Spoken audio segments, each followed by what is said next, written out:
Hello and welcome, Twitch chat. Welcome to the first episode of the Controversial Podcast, where we talk about anything controversial RuneScape related in terms of news and updates. Without further ado, everyone, let me introduce you my guest.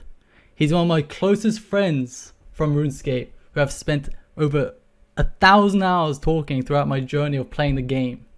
He is someone I respect above all when it comes to discussing RuneScape updates and news. Get your fucking pogs ready for my boy, Dragonseance. What's going on, ladies and gentlemen? 1,000 hours? Did you just make that up? It must have been over 1,000 hours, right? I think you're lowballing it a little bit. Yeah, I think we probably like... I didn't want to sound like a fucking degenerate and say like thousands of hours, so I just said that over 1,000 hours. I was like, I think we spent 1,000 hours arguing about Zammy Spear versus Whip at Blue Dragons in 2007. So one of my first interactions with Gunner was back. It must have been 2008 in the what Ventrilo whenever. Was it? What Ventrilo was it? Oh, it was like the Zybez? Oh, he was like a Zybez Ventrilo, right? And he goes, oh, someone comes in and goes, what should I use for Blue Dragons? And I go, did I say Whip? Or I said Whip, right? Yeah. You said Whip. I said Whip is the best. And he said Zammy Spear. And we got into a fucking like 100-hour argument over which is better. God damn it. Because Zammy Spear had lower damage output but higher accuracy because Blue Dragons are weak to spear, to stab. And did we ever come to a conclusion? I think you won. I don't know. I think I won. That was one of the few ones I've won. Yeah, I think I conceded even, that one. But yeah, it was crazy, and that's when I fell in love with Gunner. That's when we became boyfriend and boyfriend. But yeah, there you go. I don't know if that's within the terms of service discussing our romantic relationship. I mean, as long as we don't get into the details, you know, what we got up to on. But maybe some of we those... can't help. Maybe we can't help ourselves. I mean, obviously, we're just naturally attracted to each other. Yeah. So, can you tell everyone what is hanging on your door, please? Oh yeah. So this is a unpaid promo for the Selk bag. So this is a sleeping bag suit. It has arms and legs. You can wear it wherever you want. You can bring it to Walmart. You'd fit right in. But it's mostly just if you love to be in a sleeping bag, but you actually have to go do stuff sometimes. So that's about it. Gunner is actually addicted to the feeling. Is it the coziness that gets you, or what is it? You know, I've spent the last 28 years of my life, which is all of it, trying to recreate the feeling of being in the womb. So this is the best I've ever done. So yeah, he's actually been to a family dinner in that thing, guys. I didn't believe it. He had to get his girlfriend in there and tell me the truth. I was like, there's no way you went to a family dinner in one of those, dude. Yeah. Well, they've always been fairly supportive of my RuneScaping, and you know that adds. Have they? 10% Wait, your parents were so against you playing RuneScape. Every day, your dad would come down and be like, "Gonna get a life." Okay. So my dad would work for 12 hours, come back and say, "You got to be doing something else." But he never really cared enough to, you know, keep me away from it as long as I was getting good grades. Yeah. And then my mom just didn't care at all. She'd just be like, "Oh, do you need a snack? Do you need something?" Oh yeah. It was like we were one step away from mom bathroom, but oh my god. Yeah. I'm glad it never got to that. No, it was you were borderline at that point though, to be fair. Oh, yeah. So like summers back from college and like the 6 months or so immediately after college, it was pretty bad. But it was mostly, you know, once a week I'd spend all my good boy points on tendies. It never got really bad. No piss bottles. Piss bottles ended with college. It's kind of crazy how much we played RuneScape the most when we were doing our most like the we were doing like serious education, like university, college. Yeah. We were playing like 16 For sure. to 18 hours a day at that point. It's kind of So crazy. it was like 20. So like most of my semesters, I was thinking about it recently. Most of my semesters were like 20 to 22 credit hours. And then in that time, we were doing like 100+ hour weeks every week for like years. Yeah. And God. I think it's just I could go without sleep a lot better than I can in my old age. Yeah, and I'm sure you're probably similar. I'm very, dude. It's kind of like it's such a progressive thing that you don't really realize it. But like recently, I've been like, dude, I can't. I stream for like 4 hours, and I'm like exhausted. Like I can't, like mentally exhausted. Like I can't read chat. I can't like function. It's just insane. Like how much it's hit me. I've gone to bed at 9 p.m. for the last year. Oh God, I'm sorry to hear that, dude. No, I wake up at 4, so every single day. For work, right? But yeah. So I work about 60 to... hours a week. Yeah, and yeah, now I'm used to it. Now on weekends, it's like, oh, you want to go out? There's like a Blink-182 cover band playing at whatever, and I'm just like, I'm going to bed in like 10 minutes, and it's like 7 o'clock. So yeah, my friends aren't exactly enthused about that change, but whatever. I feel much better, than when I was sleeping every other night or sleeping like 4 hours a night. Like, it's kind of crazy. Like I don't know what your mentality was when doing that kind of stuff, right? But like whenever I did like those ridiculous hours, my hardest one isn't like the 3 day in a row, like the 72 hours. Like 3 days in a row was bad, but it wasn't like as bad as remember the range one, the range week? Oh yeah. Where I slept, I think 5 hours in a week. That was I do remember bad. That. Like the mentality I have during those periods are like, what the fuck am I doing? I hate this game. I hate doing this. But then it ends, and I'm like, another week. Let's go. Yeah, exactly.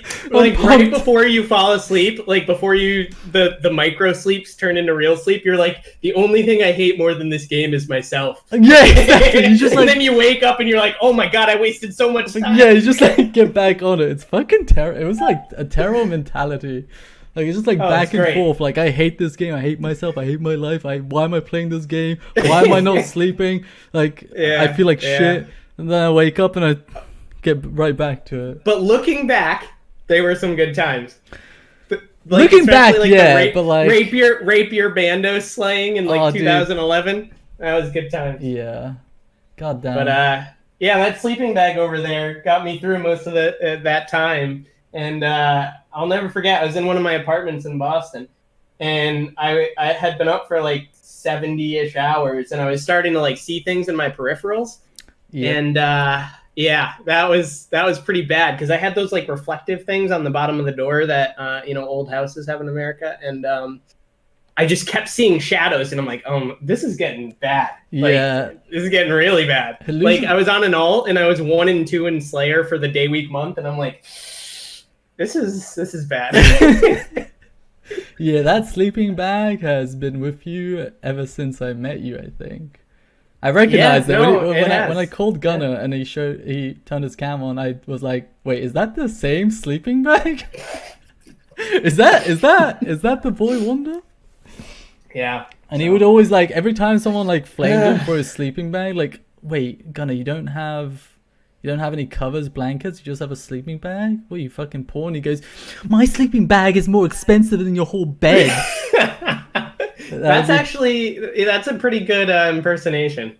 But I was telling you, I've since graduated, and now I can go anywhere with my sleeping bag. So, would recommend. God, I bet if you open your wardrobe, it's just a bunch of those in different colors or something. Like you don't have any clothes. Unfortunately, my office job doesn't allow for that. But if it did, you can bet I'd get rid of all of my other clothes. It would just be nude in a sleeping bag suit. Oh yeah, you always went nude into them as well, didn't you? I wouldn't say always, but it certainly happens. It happens. Depends how hot it is out. It happens. It just you can't happens control naturally. it. It just happens. Yeah. All right. So let's get into the introduction section. So you don't want to BS for like 6 hours straight?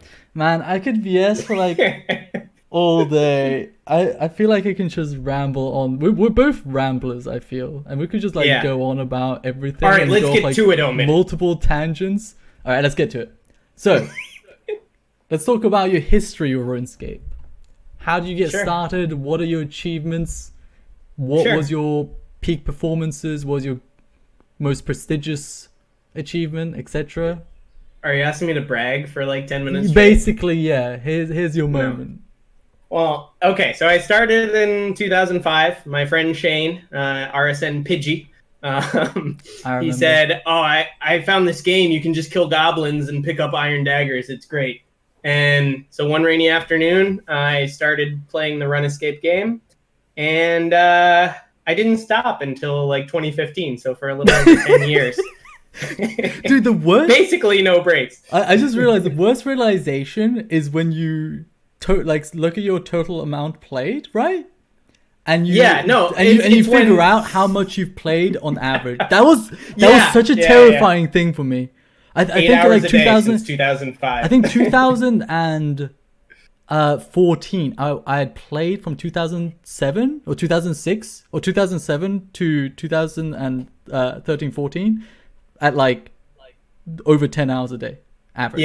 Like when I saw that number, I was like, what is wrong with me?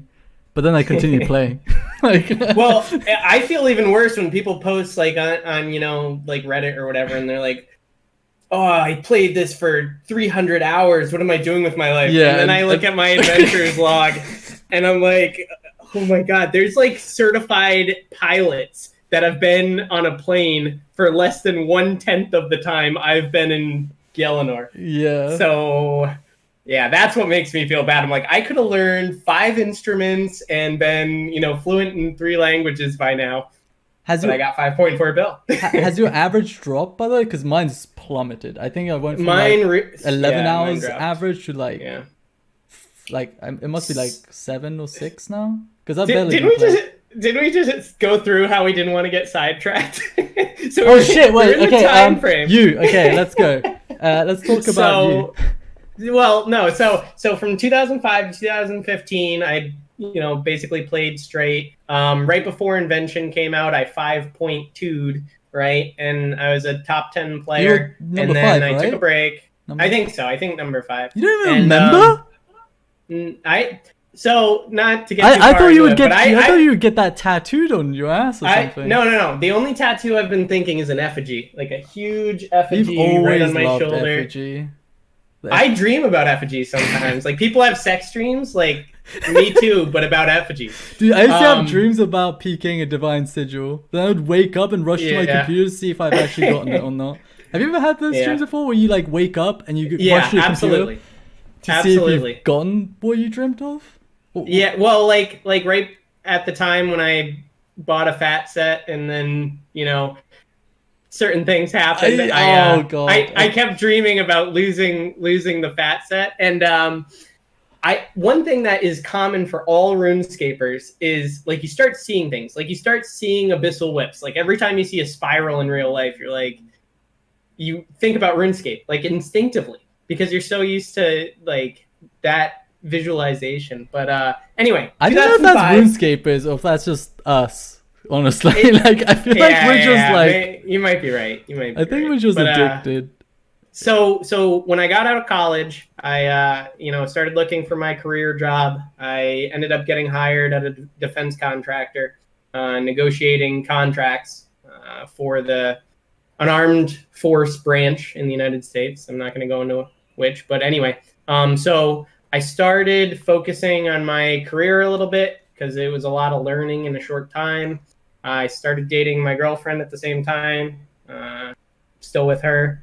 Soon to be wife? And don't get too far ahead of yourself. You said the same, you responded to the same thing like 3 years ago. I was like, soon to be wife? I know. Yeah. Dude, ask me again in a couple of years. Anyway, So I was focusing mostly on that relationship and my job, and I didn't play RuneScape other than logging in for holiday updates because I really just didn't have the time. I was, completely overwhelmed by like the difference in responsibility between college, which was just super easy for me, and work, which is totally different. Totally different. Yeah. A lot of pressure. Very, very old school kind of workplace. Very 80s, like people yell at each other. Yeah.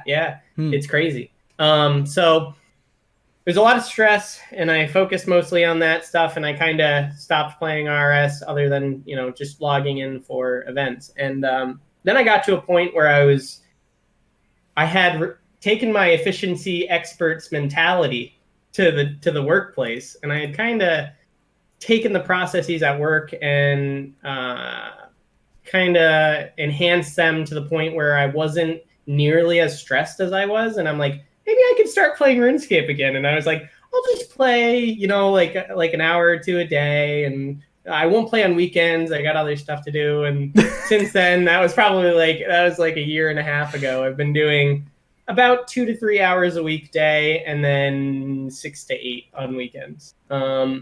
Which is a lot, but it's nothing compared to what I used to do. But I do enjoy it. Like, I miss it more throughout the day than I ever used to when I was playing 10 hours a day. So I'm enjoying it more. So that's good. But anyway, so that's kind of how I got to the place I'm at right now. Do you have another question? A follow-up, maybe? No, I was going to just mention, like, most people who quit RuneScape and progress with their lives, with their work and relationship, usually are a lot happier and never look back. But you're they say honestly, they're a lot happier. Honestly, they're a lot happier. You're the only person I've met who's actually come back. And what it is, people have people don't want to regret their decisions, right? And they certainly don't want to regret their like life partner and career, and they never want to say, "Oh yeah, I was having more fun with RuneScape." But I definitely missed it, right? And I definitely missed the hype. I've always been somebody to get super excited discussing upcoming releases. And that goes for RuneScape, that goes for other games, that goes for everything. But I certainly missed that, right? I missed following that. I missed strategizing. Yeah. Me and if you guys don't know, me and Gunnar used to we used to go crazy. We used to oh my god, update days? Update days would be in Discord, just all excited and giddy about it, and we just theorize everything. It'd just be over the top kind of stuff, but those are good times. Every time a dev blog will release, we're just into a voice channel talking to each other for hours, over thinking and over complicating literally every little detail. It was just but those are good times. It sounds mind numbing and ridiculous, but they were great times. We were also still getting XP. Yeah, so we had to theory craft how to plan our skills out. Yeah, and the game was developing at a much ramped rate as well compared to the way it is now, right? So, and also they weren't releasing as much because BTS had a 3 to 5 year hiatus. So they would Silverhawks would just come out. And Silverhawks, I remember and then that. agility was just a buyable. We lost. I remember agility hit. Our ovaries blew up. It was nuts. We were both using using effigies for RC and agility. Yeah. And then Span came out and Silverhawks came out, and we're like, what do we do? Yeah, we just there aren't any slow skills left. It just I really did not like agility personally, just because it was I didn't either. It was a click and wait skill. I prefer. Hey, do you want to train rune crafting but make no money? This is the skill for you. Yeah, basically. I run in a lap, but not to an altar. Yeah, but. We used to talk for hours and hours over every little news post, because every little news post was so exciting and developed the game in such a significant way, I guess you could say. Omid, I don't know if you're looking at chat, but I just learned something that I never knew. It's that guys don't have ovaries. False. Okay, good. Then I got a B in science. I got a B in biology. All right, I think I know what I'm talking about. So, but yeah. So anyway, we theory crafted a lot, and that kind of shared mentality is what is the reason I started the clan when clans came out. If you don't know, I'm the leader of Efficiency Experts. We've been the rank 1 clan for, I don't know, what, 3.5 years. And that has afforded at least me the opportunity to discuss updates and, like, you know, comparing different methodologies in a more official capacity. Omid and I used to go through like TVC of dragon darts versus like rod arrows. And everybody else would like leave the Ventrilo channel. Yeah, and be like, we would be. Guys are idiots. Yeah. Okay, so a lot of cases there would be like 10 people in the Ventrilo channel. Then me and like I say like, oh, Dragon Darts is better than this because of the TVC and the numbers, blah blah blah blah blah. And Gunnar goes, no, and then everyone leaves the Ventrilo channel because they know we're gonna start like, yelling at each other, and we're gonna yell at each other for like hours and hours. But to Omid's credit, he's the best person I've ever argued with. I will say conversed with about not taking dialectic personally. So we go through the topics, definitely. And we may have our disagreements, but at least we're looking for the right answer. And I think we both admit when we're wrong. So that's for the very most much part. I think we both are pretty. Oh my God, Slayer Helm. Oh, that was a tough pill to swallow. That was I remember. So you said, what was it? It was affecting special attacks. It was affecting. And then I asked Mod Chrisel at RuneFest like 2012, I think it was, and he confirmed that I was right. And I went into Ventrilo hard on Gunnar. I was just like yelling at him, like this close to the mic, just yelling at him that he was wrong. Yeah. That was. I'm still traumatized, actually. But yeah, I mean, we respect each other. We listen to each other, and those are the two key features that you need in an argument, right? For a discussion to work. But yeah, so let's move on. What are your current goals in RuneScape? Same goal as I've always had. True trim, basically completing all completable and non-repeatable content in the game. My status right now is I've got a couple achievements left, a couple pieces of Kessie, and then it's only group bosses for IFB that I have left in the game. I finished 5K Castle Wars games a little bit ago, right before they killed the minigame. With we'll get into that, but right before they killed the minigame, I got my 5K games. So I got Effie recently, Strange Token, a lot of stuff. So basically, as soon as I finish Kessie, I will be working on the difficult group bosses for IFB, and then that's really all I have left. I've got all the collection logs done up to that point. Revs, I have Grave Robber. Do you have the Rev Pet? No. So I got the title the day before they released the Wait, pets. you knew though. They announced that they were gonna do like. I did. But you did. But you did Revs anyways. That sounds like inefficiency right there. Okay. All right. First of all, I had already started the Revs before they announced it, and I only had Morgan's Javelins left. That was it. When they announced justify yourself? When they announced just say Dragonseance was inefficient for continuing to do Revs when I knew that the pets were going to get added in the future. Dragonseance was inefficient when I'm just that was pretty verbose. But anyway, so I finished that up, but I still do I have to go back for my obligatory 70k kills for the dragon. I'm just waiting for kind of the area to die down, because you can get disrupted in your flow. It's very hard to die, but you can still get disrupted and have to tally, and I don't really want to have to pay that much attention. So I'm going to wait a little bit for it to die down, and then I'll go back and do the dragon. What is your definition of true trim? So let me give you some examples. Do you think 4K Telos is true trim?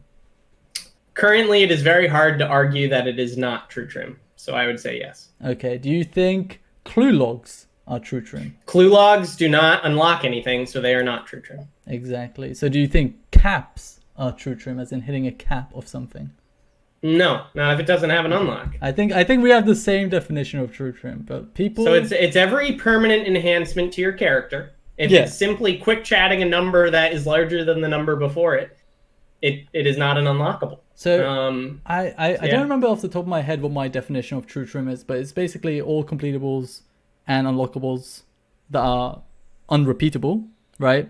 But it doesn't include anything that's impossible. So Shad Worlds 4000 wouldn't include in my definition. Until there's something that can, permanently negate all damage, or like that you can activate without feeling pumped. 4K Telos is you won't be able to hit, right? 4K no, 4K Shattered Worlds. You're saying you can't hit currently. Yeah, I'm pretty sure. Like the HP, I think they showcased it like at World like 1300. The HPs are like above 2.147, so it kind of like bugs out. So you, like even it's if like it's like the last level of Pac-Man or whatever. Yeah, it's not. Yeah, so I would argue, 200 is the last world you need to complete. You need to get world 200, and you need to get the Abyssal Hound, and that's it. Yeah, that's same. Just because. By the way, Shattered World has been in QA, the updates, for 15 months, I think. They gave up on it, dude. They definitely gave up. I mean, it was the same thing with Heist, right? Heist was gonna get a lot, like it was gonna get a massive expansion. I love Shattered World. It's beautiful. You could race it. Whatever. Shattered World is terrible. Topic for another day. Like the perfect thing to okay, you're right. Oof! I nearly got into it. Good thing you. Boss logs definitely count. So somebody in chat is saying boss logs give titles. Absolutely. You need every collection log. But there's a couple things that are highly, highly contentious amongst the True Trim community. One is unlocking Warden in its various colors, right? Some people say it should just be 500%. I would love that to be the case, but I find it hard to do the mental gymnastics in my head. You're kidding yourself. 4K Telos is... Even if there was no title, it would be True Trim because you permanently unlock the ability to select the Enrage. The Enrage, yeah. So I find it hard to do those mental gymnastics, and I'm not faulting people who do. I don't know how people do it with there being a title.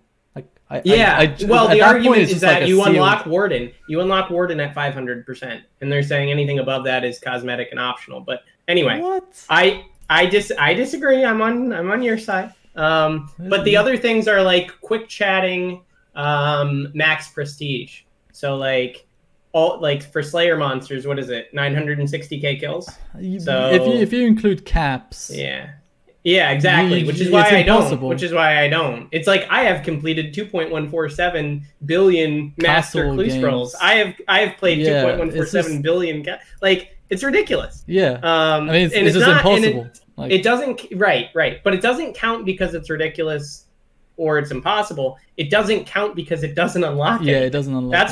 That's what people. So here's a question I've always had a trouble frustrating, with. And not a lot of people talk about it either, right? Yeah. Like no one. 200 mil all skills. Yeah, 200 mil. Does that count? Because it gives you a one-time and do like one-time announcements in the chat count? I would say no because that one's a hard one. I think that's the hardest one. I would say no because there's some A-log announcements that are highly, highly specific, and I think Shattered Worlds has one for every X worlds or something. I've reached X highest Shattered World, so it really depends, and you can't get that again. So I would say no to those. But then there's some that you can't base off 10K that because 10K Slithals. That's are repeatable. We counting that? That's repeatable. Yeah, we're not counting that because the A-log announcement is repeatable. Yeah, that's what we figured out. Oh yeah. Do you remember that? Somebody did Glaelgs. Somebody did Glaelgs. Yeah. When that was figured out, we were like, we just wasted so many. It wasn't a waste, okay? Dude, doing charm sprites, if you guys haven't done charm sprites, doing charm sprites optimally is actually really fucking hard. It requires a lot of mouse precision and a high APM. It is hard, and we'll get into it during the later discussion here, but I don't understand why there's such apprehension to not release more content like charm sprites. And I think they tried to do that with Fish Frenzy to varying success, but we'll talk about that in a little bit. Yeah. But anyway, we're getting way off course. Yeah, okay. Let's move on to the first topic. So we've talked about Gunner enough, right? Far too much, right? So the first topic is Hunter Modernization. All right. So the first question I would like to ask you is that how do you feel about effort equating to reward in the current state of game? Like, do you think effort equating reward is an important feature of the game? Do you think it should be pushed forward? How do you feel about like AFK skilling, etc., etc.? Well, I just want to start with looking at the RuneScape community. AFK is valued much more highly than in other games. So, like, if you were to talk to somebody about leveling in World of Warcraft, where, you know, the skill cap, you can reach it in, you know, a lot less time than reaching the skill cap in RS, they don't really care too much about AFK, right? So RS is very different in that the grind is a huge component of the game, and a lot of people don't want to put in effort 100% of the time. They'd rather do it while watching TV or playing another game or do it on their phone, which is a huge part of, you know, this current effort to make things more AFKable or to make skills more AFK friendly. So I think that Hunter in the past has been fairly rewarded. Never optimally, right? Because then charm sprites would be 2 million Hunter XP an hour. But yeah, so I think they've rewarded it fairly in the past. And I actually thought that the ratio for Hunter was in a good place, right? Like the difference between the Hunter experience you get try-harding and the Hunter experience that you would get doing it more relaxed was fair, right? Like having to put in the extra effort. They tried, and this goes back to my earlier point about Fish Frenzy, to release something that was marginally faster than Wobbegong's. Yeah, right? that was the problem. And it was barely faster for 10 times more effort. Nobody's going to do that. Yeah. I just don't get why they didn't do focus groups. They're just afraid. They're just afraid. Yeah. Like, it all comes down to the mentality of, hey, I'm a RuneScape player. I feel the need to do what is the best, even if I don't enjoy it. And because I'm being forced into this, I'm gonna give a negative feedback, right? It's and it's also going back to your point of like it's kind of crazy how RuneScape is like the only game you play, like literally the only game you play where you're so disconnected from the game. Like you watch movies on the side, you do a lot of things. Yeah. You do a lot of multitasking when playing RuneScape and skilling. How many players play alts in RuneScape compared to Overwatch? How many people are playing Overwatch? Yeah. With Overwatch, you're just like 100% involved in the game. You're not like you might have like a stream open on the side, but you're not actively watching it. When playing RuneScape, you're like actively like when a lot of people are skilling casually on RuneScape, they're actively watching another stream or a movie. It's just like very different. So a lot of people like that though, but that's to my point.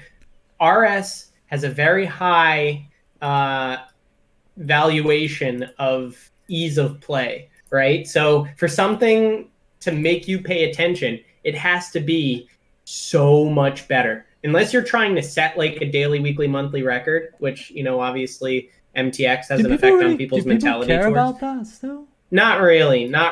Unless you're Iron Men. Iron Men do have, you know, a larger focus on daily, weekly, monthly records. Can't they just boost a lot of them though?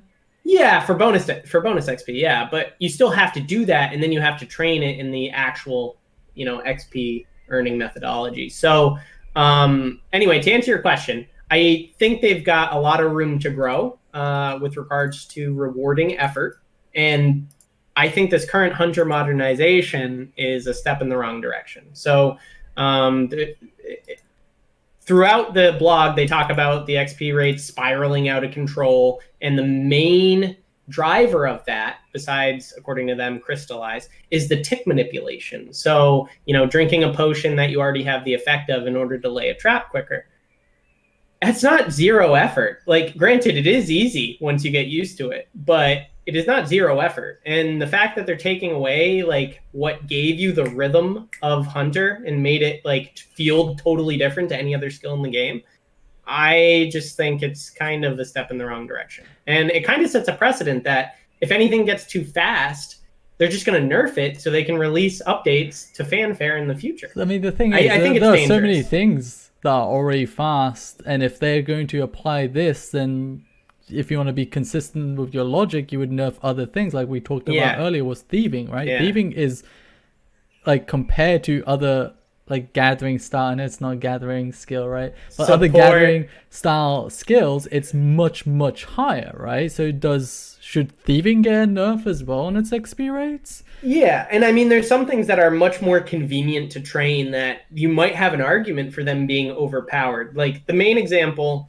I think, is Silverhawk Boots. Silverhawk Boots absolutely marginalized the agility skill. I was okay with it because I hate agility.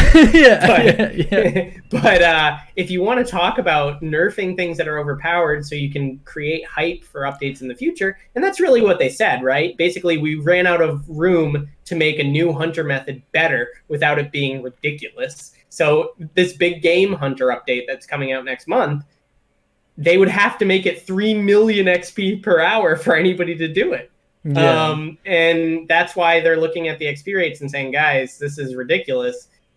Either we make it a one-off unlockable, or, you know what I mean? So like Big Game Hunter would give you something that helps other hunter, like Yak Tweestick does for Charm Sprites. Yeah. Or we nerf every top tier XP rate for hunter, and then we make the new method slightly better than the nerfed XP rate, and then people will do it. Wow, your new content is getting played. Like, I get the idea behind it, right? I think they could have done it in a better way. There's so many other ways. Like, for example, I was talking about this a few days ago. Like, do you think, like, which is more, like, healthy and better for the game? A way to increase your XP rates by consistently putting in more effort, or a one-time unlockable that gives you a static increase in XP rates?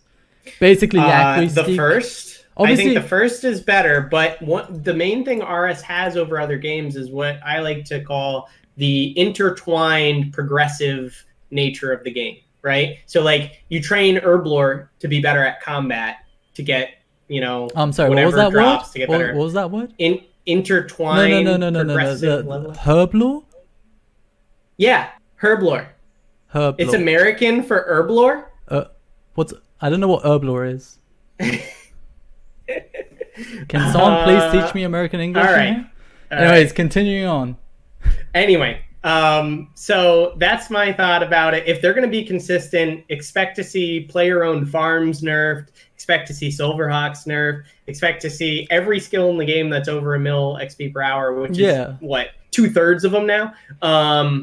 Like, combat is ridiculous. You can get 2 million mage, 2 million defense. The problem I have is that I'd rather them be consistent, right? Like, if they're gonna say this is how we feel about this, then have that vision across everything, right? Across the game. Right. But the biggest thing is I don't think this is worth dev time. Like, it's as simple as this. Like, it just isn't. Like, who wants this, right? So so the biggest thing that we're not even talking about, though, is you can make a hunter update desirable for reasons other than XP. I think that's what they're doing, right? Right, but then what's the point of this modernization? Honestly, none of us know, right? None of us know the actual, like, justification for this nerf, because we don't actually know the content inside out. We weren't sitting at that meeting where they said, "Hey, why don't we just third all the XP that people can get currently, and then Big Game Hunter will be the most popular update of the year," which is because they probably what's going to happen. It's going to have PVM drops, right?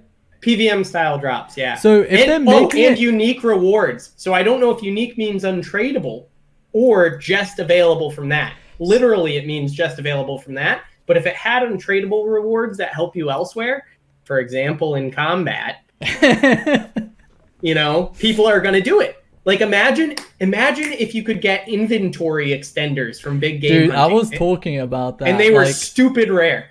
Rare, very hard to get. You had to grind for 50 hours to get 2 extra inventory spots and 500 hours to get 6 extra inventory spots. People would do it. Expansions would be insane. Like, I tried thinking about, like, I brought it up on stream at one point, and I was like, you would need to think about this so much to reason if it's a good thing or a bad thing. Like, you have to take it so much into consideration, like, in terms of skilling and PVM.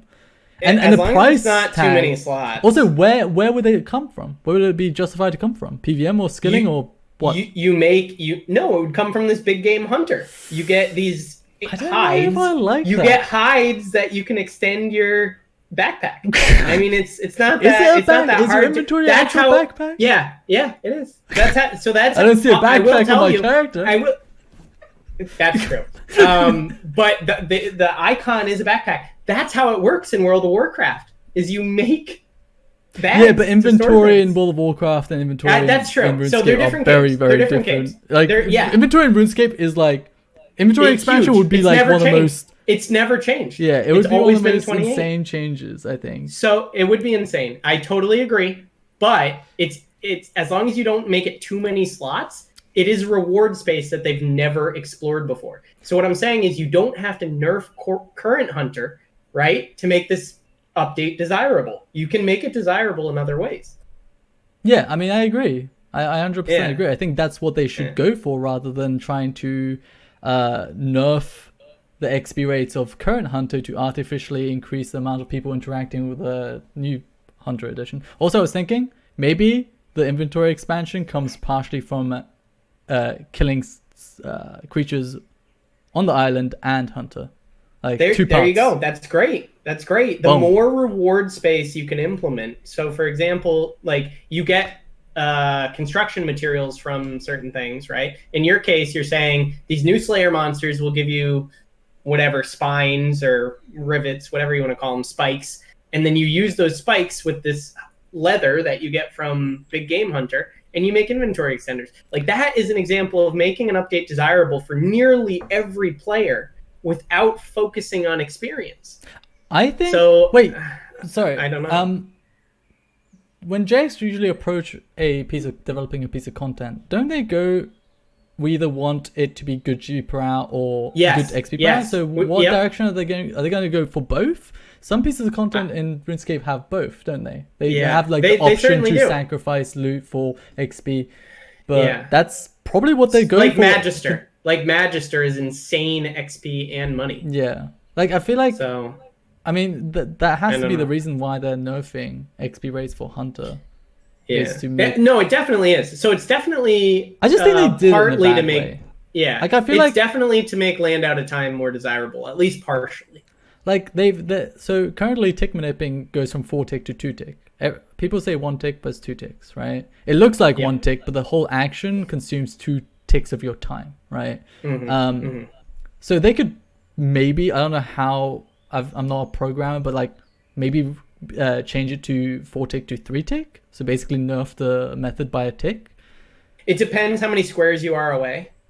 So that would determine. I don't think they could do 3 tick because of how it works when you're more than 2 squares away.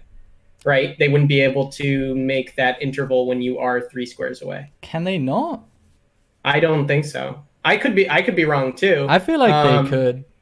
I mean, it's possible. They can make weapon attack speed 3 ticks, so it's definitely possible. I can't think of anything else in the game that works that way. It's just like I think that would be reasonable. Like I think we would be happy with that. And yeah. And also they're not only nerfing XP rates, but they're kind of compensating it by making the outfit more relevant as well. So which was kind of infuriating. No. That is infuriating. You want to know why? If you put in the effort currently, you can get the sped up result every time. Now you're having to adjust constantly for whether you get the effect based on RNG. I hate that. Yeah. Hate that. It ruins the whole rhythm of Hunter. Like the whole point about Hunter is putting on hard style, pounding a monster, and just same thing for hours on end, right? That's not like drum bass to me. I don't know about you. All right, whatever. Anyway, point of perfection, Omid. Remember that? Oh goddamn, I remember that. But anyway, so my point is that when you make it RNG based, it takes a lot of the enjoyment out of it. Period, because you're constantly having to adjust. I really don't like that. It's okay in PVM for you to constantly have to adjust, but PVMers and skillers, there should be less homogenization. So they're doing that with weapon diversity. Why are they making the reactionary nature of PVM required for skilling? That's never something that they've really done. And why are they nerfing Hunter and doing that now? I don't like it personally, but I guess it makes it more involved gameplay. You could make that argument. So do you think that Do you think that JX are tending too much to more casual play and mobile play? Definitely the latter. I think they're definitely looking at content that cannot be done reliably on mobile and saying, hey, like, how can we look at the next wave of players and make the game more approachable? Because currently the game has a very high barrier to comfort, right? Most people aren't used to a tick system, especially in 2019. So people who are coming in and trying to play this game are like, why is the game so slow to react to what I'm doing? So like people what they're usually doing react is, to it with it's clunky. Because, that's because that's how it feels like, right? It feels like unless you played it for 15 years. Yeah. Unless you know the tick system, it's gonna feel clunky. But that's just the thing is that the game. I think RuneScape is great because of the tick system. I think RuneScape is unique and in a good way. I think because of the tick system, right? Absolutely. Like there's a lot of like manipulations and things you can do with it by abusing it essentially, and I love that aspect of it. Like the game wouldn't have developed such a high skill ceiling if it wasn't for the tick system. There's going to be no different. There's going to be no skill room because the skill ceiling will be lowered to hit the skill floor. Like so people who say like remove ticks, like I don't think you realize how negatively it would affect the game. Honestly. Yeah. No, I agree. But moving on for this hunter modernization, I think the intent, right, which we can surmise, we're not absolutely sure, is so they have space to make better methods in the future. Yep. I'm going to go and say something very controversial, which I kind of alluded to before, in that people talk about moving goalposts, right? So they say, don't set a goal and then move it. RS has had the same 200 mil cap, I think, since the beginning. It might have been different in Devious Mud, but the same 200 mil skill cap. So why not move that? I mean, I think prestiging came close to success, but it was not voted for. I think with a couple changes, they could appease people on the fence, and we could have 10 prestiges in every skill. And then it wouldn't matter that a skill was 2 mil XP per hour because you could do it for 10 times as long and that content would stay active. I disagree. I don't think that they should move that. I think... do you have a problem with a skill being 2 mil now and a skill being 200k now? No, not at all. That's what I think as well, but it doesn't seem that JX are in agreement in that, unless they're putting that fast up just to nerf it for the island reasons. For the but we're surmising that that's it, right? But if we take that and expand it to an update policy, right? It's going to be hard to make better combat training methods without them being over 2 mil XP an hour, like Will the Abyssal Demons are, right? Yeah. You can expand that to everything in the game, like the metas are so insane. Yeah, if you expand the ideology to the whole of the game, you would, 1, ruin the game, and 2, you'd be developing that for like fucking years.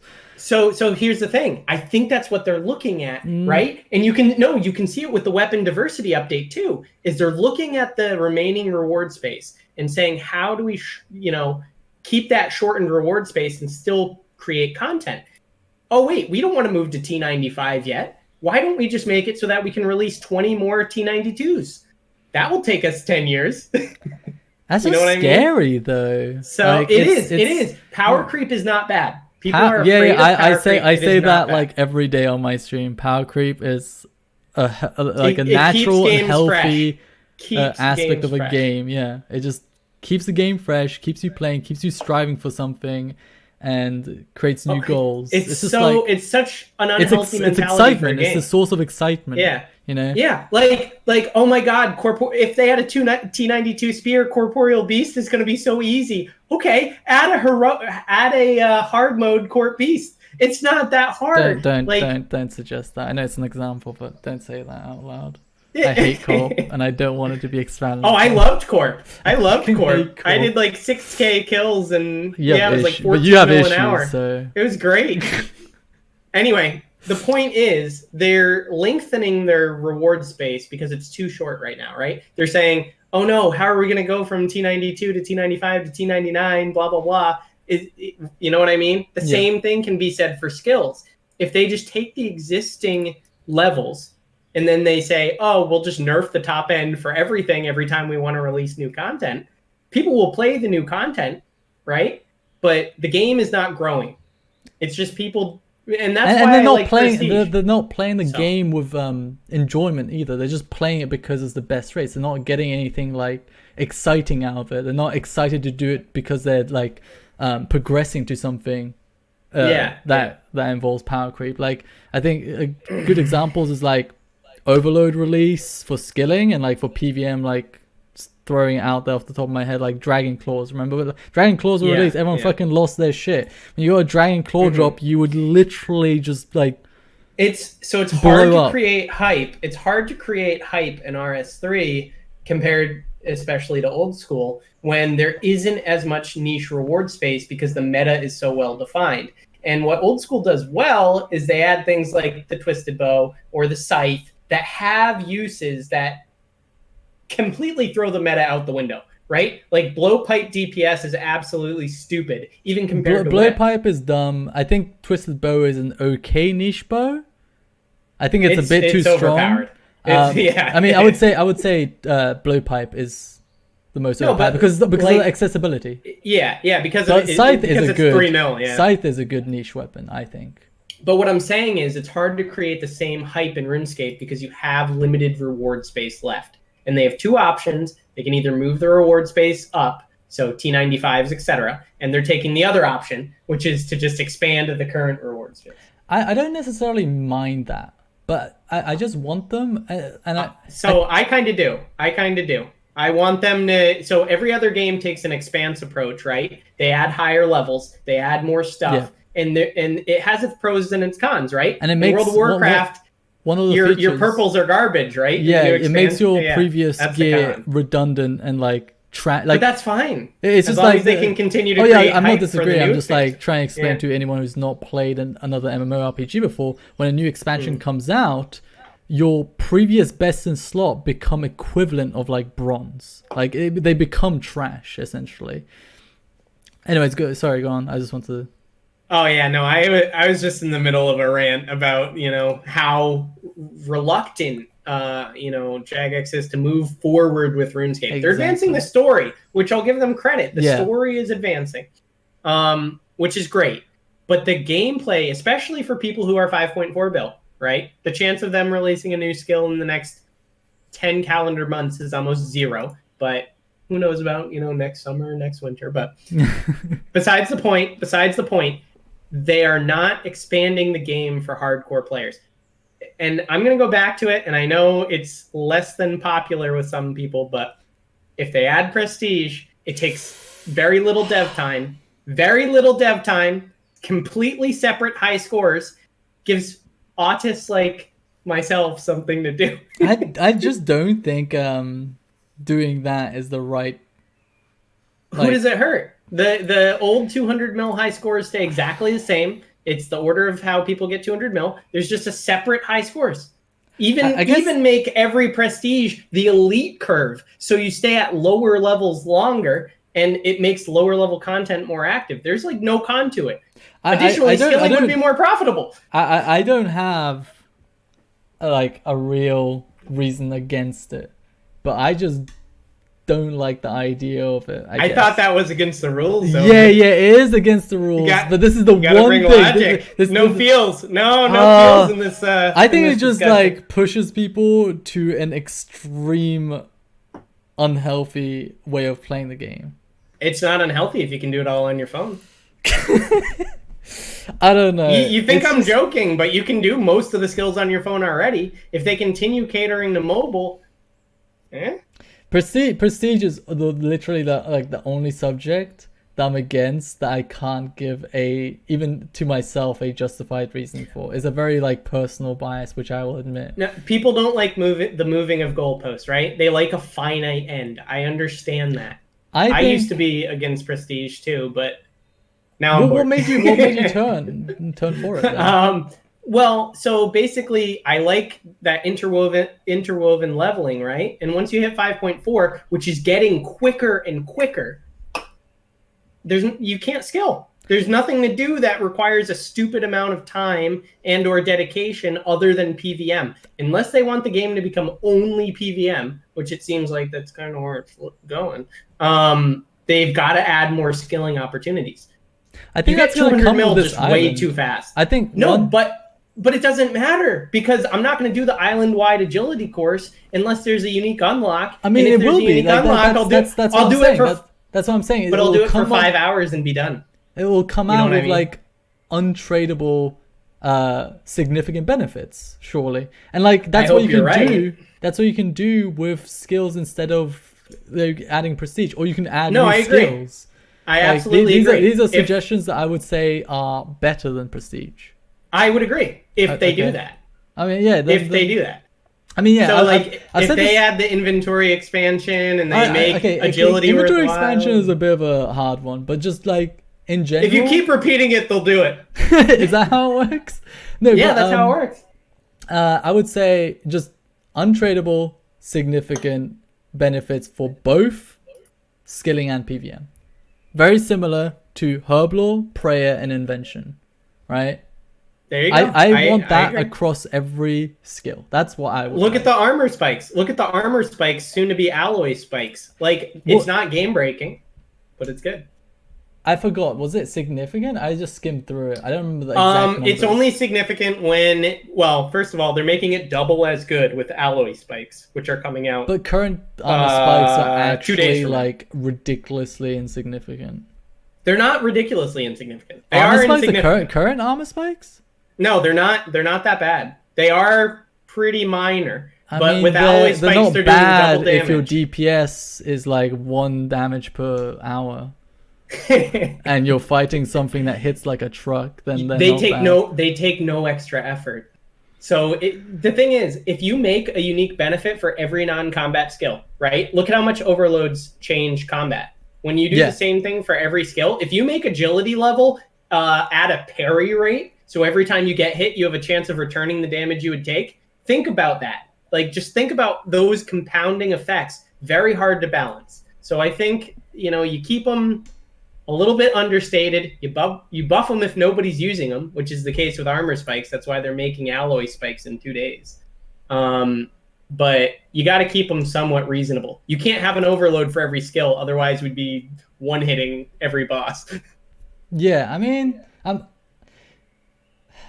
it's obviously very hard to actually come up with examples. But like, for example, a good one would be criminal balls. Do you think that should have been an untradeable benefit? I think everything should be untradeable, but I think so you're talking I thought about this last night before sleeping. Everything. I thought everything at the top 1% in terms of gears should be untradeable, and every time something new is released, that becomes tradable. How do you feel about that? That's genius. Like, for example, every T92 weapon right now, untradeable, right? Fine. But as soon as T95 comes out, it becomes tradable. The problem with it for armor and weapons is a lot of the reason people stay active at newer bosses is to make money. I'm okay with it for things like the criminal bolts or like supplies, but when you get into armor and weapons, I kind of agree then. Yeah, I kind of. That's gonna make a lot of people not do. Like, how many people would do Solak? How many people would do? It was just an idea. The ambassador. I don't. I love the idea, just not for armor and weapons. Yeah, I think it wouldn't be bad for something that's like non-degradable to dust. Like if it's degraded to dust, tradable. If it's non-degraded dust, untradeable. I don't know. See, there is a problem with that. So look at like. How do you feel about trimmed masterwork armor? Because that's like untradeable, but you repair it with tradable. I love it. It might be a little too good, but I love it. It's not that good. I definitely think that good because it came with boots and gloves. Okay, the boots are the most OP part of that set. Overall, also, it makes it almost impossible to die at anything but the hardest. Yeah, but that doesn't mean that it's worth it, and it also spoils. It does for people who aren't who aren't perfect at the game. But if you're not perfect at the game, you probably can make a better investment. That's true. You're right. You're right. So I will say I like the way the degrade mechanic works, though. What do you mean? Like in terms of like it just not degrading in Slayer and Elite Dungeons? It degrades twice as slowly once you trim it. It doesn't degrade in Reaper. Yeah. So I do like that it lasts as long as it lasts, and it means more people are going to use it than the Elite armors outside of Elite Dungeons. But to your point, look at something like Eldritch Crossbow, right? Who's going to do Ambassador after they have their one crossbow and the title? Like, nobody's ever going to do it again. But currently, for 1.3 bill, you might do Ambassador with your friends. You might do the dungeon. You might be more inclined to keep doing ED3. So I think this idea, again, amazing for anything that isn't armor or weapons. Okay. So I would definitely suggest that. I would send Shogun something on Discord and just see what he feels about it. But anyway, they've probably had this type of discussion internally. I'm kind of curious, like, how their discussions on some of these topics go and how they reason things and how they come to conclusions. Because I feel like a lot of times it's just a lot of it based on misinformation. I can reading the Hunter Modernization. Anything, almost everything involving like a bug is like massive. Like people are just massively grossly misinformed and just like numbers exaggerate. Do you remember were you at all interested in the continuous 4-tick auto tagging? Oh yeah, they originally said it was a 15% DPS increase, then a 7% DPS increase, and the reasonings for it was so we're on this topic now. Sorry, we're moving on to the topic within this Hunter Modernization discussion. Is a bug bad? Like, is something being a bug inherently a bad thing for the game? So I think most people would say no, right? Most people would give the justification of something just being a bug doesn't make it bad. Like you saying, I want this to be removed because it's a bug is not a good enough reason. So in the same way that often when artists make something and it's interpreted in a profound way that they didn't intend, bugs can sometimes be incredible gameplay, even if they weren't intended. So Hunter is a good example of that. I think the tick exploitation, which really puts a bad taste in your mouth. It's exploitative. It just sounds bad to most people. Yeah, it sounds bad. Great gameplay. it I don't know. I just don't think that something being a bug justifies its removal. That's all. To that point, I do think continuous 4-tick was bad. And I do think 4-tick is bad, only because it's only on magic. You can 5-tick auto attack with range, right? But it's because the other combat styles don't get access to anything that's similar. I mean, that's the only reason I think it's bad. The other combat styles are powerful in their own way, though. Oh yeah, you're right. And it balances that out. Like if you move 4-ticking from mage would literally be dead content. Whereas right now, range would be better. Range is stronger than mage if you don't 4-tick, assuming you have vulnerable. Ingenuity of humans.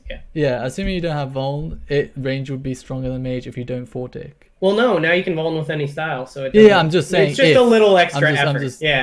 And melee is the strongest, right? So I personally think that the combat styles are in a very good place, and the reason that they removed continuous 4-ticking was because 1, it was a bug, 2, it created elitism and toxicity within PvM community, which that happens no matter what, right? As soon as you remove continuous 4-ticking, they're going to be toxic about you not using flanking. This is a nuanced topic. In general, I will say a bug is not necessarily bad. I did think continuous 4-tick was bad. For the reasons I mentioned, because mutated barge, etc., weren't out for melee, and criminal bolts. At the time, yes. But at the time, it was worth it. Now 4-tick can stay, because as you said, it would be mage would be dead. The solution I proposed was to give a force auto to every style, and to reduce the auto attack damage of melee. Sure. And that would fix it, right? Because obviously if you gave everything a force auto attack at the time, melee would become ridiculously strong, but you would reduce the auto attack damage, and that would resolve that. Yeah. I'm pretty sure it could have been easily balanced, but yeah. But to answer your question, is a bug bad? No. No. I think if anyone ever gives states an opinion and justifies it with it being a bug, I think at any moment someone should probably speak out, because I just hate, because I hate when people go out there publicizing their opinions without any kind of reasoning or facts or numerical data, and they're just, and then you mean prestige is bad? And then other dumb people absorb that information and spread it. It's just, it creates a very unhealthy board, aka Reddit, right? When people take opinions and make it their own without actually understanding it. Oh, we're gonna talk about Reddit in the next topic. Oh god, I don't know why I had to look at the topic, but yeah, holy shit. It's you first. How would you want? What would you say to JX if you had a chance involving Hunter modernization? What would you want them to do in response? Yeah, so I think we got briefly into it. There's ways to make Big Game Hunter a desirable update without nerfing current content. Period. End of story. If you set a precedent with Hunter, you're saying they shouldn't touch. I'm saying they shouldn't touch it. Okay. Right? I'm saying it's in a good place now. You can put in a lot of effort for skilling and get close to 2 mil XP an hour. Yeah. So what would? But most people don't do that. What would be your priority? Let's say tick manipping would be at the top, right? Would be outfits, basic XP. What would you like? What would you want them to nerf the least, basically? If you I think just nerfing the method is the tick manipulation is the worst because it makes it feel worse. I would want them not want to touch the tick manipulation. Even if they just literally halved the XP of Turtles and Crystal Skill Champas, that would be fine as long as they leave the tick manip the same. Yeah, I was just thinking why not just nerf the base XP rates? Yeah, that's fine. That's fine. The gameplay itself is okay. The main issue, somebody said in chat, people hate when their account gets devalued. This is like the opposite, right? Everybody training Hunter after the nerf is going to do it more slowly. Yeah. So it's kind of, but the new piece of content might be way stronger. It might be because of the combined benefits of it. I don't think it's going to be faster XP than Crystal Skill Champas. Do you think that the new piece of content will benefit from the change, from the changes even more? Not in comparison, but just the outfit changes and stuff. You think they're gonna? Absolutely. You think the outfit changes are somewhat related to the new piece of content? Not the outfit changes in particular, but what I'm saying is the new piece of content will be more utilized because they nerfed the older content. Okay. Even if the XP rate for the new stuff is not nearly as good, right? So say they nerf whatever Crystal Skill Champas down to 450k or something. Even if the new one's 300k, more people are going to do the new content than they would have before because it's closer. It's relatively closer than Crystal Skill Champas at 2 million XP per hour. But anyway, the one thing I would tell Jagex with regards to your is a bug bad and this Hunter modernization is just because you intended for something to be done a certain way, and people are going to find whatever feels the best for them. It's like when, again, somebody makes music or a movie, you can't control how they're going to interpret it, and you can't invalidate how they interpret your work. So I think what they're saying is, you guys are doing Hunter wrong. That's not what we meant. Yeah, I feel like that's why Hunter feels unique. Yeah, a lot of times it does feel like they want to control how you play. It feels like with skilling pets, right? Remember the gathering pets being tick-based? That was literally them saying that we want you to, they're essentially forcing you to train the way you want, right? Rather than incentivize. That's a very, very strong view of JX for a couple of years now, is that they just want to enforce. It sounds weird, but you're enforcing people to do what they want by giving nothing an incentive. Right. Like for example, doing fire making a certain way compared to another way is going to make no difference in your pet chance. Right. Well, by not putting pet on Book of Char, by not putting pet on cache. Yeah, I mean, you know what I mean. Which is fine. It's just like leveling everything, and I hate that. I think that's like you're basically squeezing the skill ceiling down, right, to make everything level, right? Yeah. If I we want you to bonfire maple logs. Like it's like, for example, like Tick Manip Hunter versus Hunter wouldn't be any different in terms of pet chance according to them, right? It's just like I don't think that's a good way of ever doing anything personally. But yeah. Anyway, there's better ways to have done it. Let's keep going. I mean, I think if anything they should have made like buyables based on ticks, like buyable pets based on ticks rather than gathering. So how many years have you been salty about this? I've been very salty. That was one of the reasons I stopped playing as much. That really like killed my desire of playing the game when they made it so my efforts are meaningless. Like it's a bad feel. It's a bad it sounds really elitist and toxic, but it's a bad feel when you are putting like you're willing to put a shit ton of effort into the game, like mechanically and APM wise, and you are doing the same. You are exactly resulting the same as some shitter that is AFK and watching a movie at the same time. That feels bad in any game. No, I'm that shitter. I load up Overwatch and but the thing is, you are happy that is the case, right? You are happy that no, I'm not necessarily happy. No, I think you should always have the option. No, I basically meant like you are happy that you would be happy if I was to do better than you.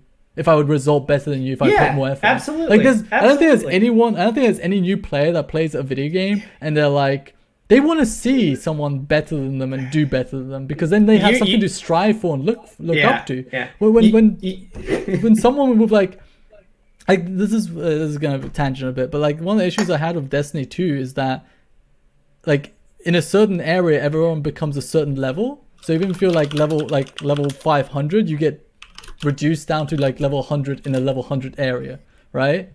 Yeah. And that just feels shit. Like, oh, I'm watching this level 500 do the same damage as me. That's like, you don't feel strong. You don't feel like your efforts are being represented in the game and your gameplay. It's just... Omid, you know my political stance. You know I agree with you. Yeah, I mean, it's just like, I feel like most people agree with that. Right? No, most people want things easy. Most people don't want... I'm fine with things being easy, but there should always be an option to put in effort and gain more. Completely agree. And I feel like most people would be... Okay, but then you get to the point of like people not knowing what they want, right? Like... Right. Yeah. Like you say that you don't like bugs and bugs are bad, right? But then I can point out 100 things that were bugs that you love and you use every day. And then you either have to be like, okay, I'm going to double down and say that I hate those two now, or that they come to the realization that they don't hate bugs just because they're bugs. Right. What if Jagex were to take away brew eating tomorrow? Yeah, what if Jagex takes away your Rocktail brewing, chat, huh? Also, one thing that Gunnar said before we started that actually I didn't think about, they balance around Rocktail brewing. Like, remember and they added jellies using the same mechanic. And jellies. Like, remember when they said that they don't... One of the issues is that continuous forward ticking is that you have to, like, essentially balance content around it. They are essentially balancing content around Rocktail Brewing constantly with every PVM update.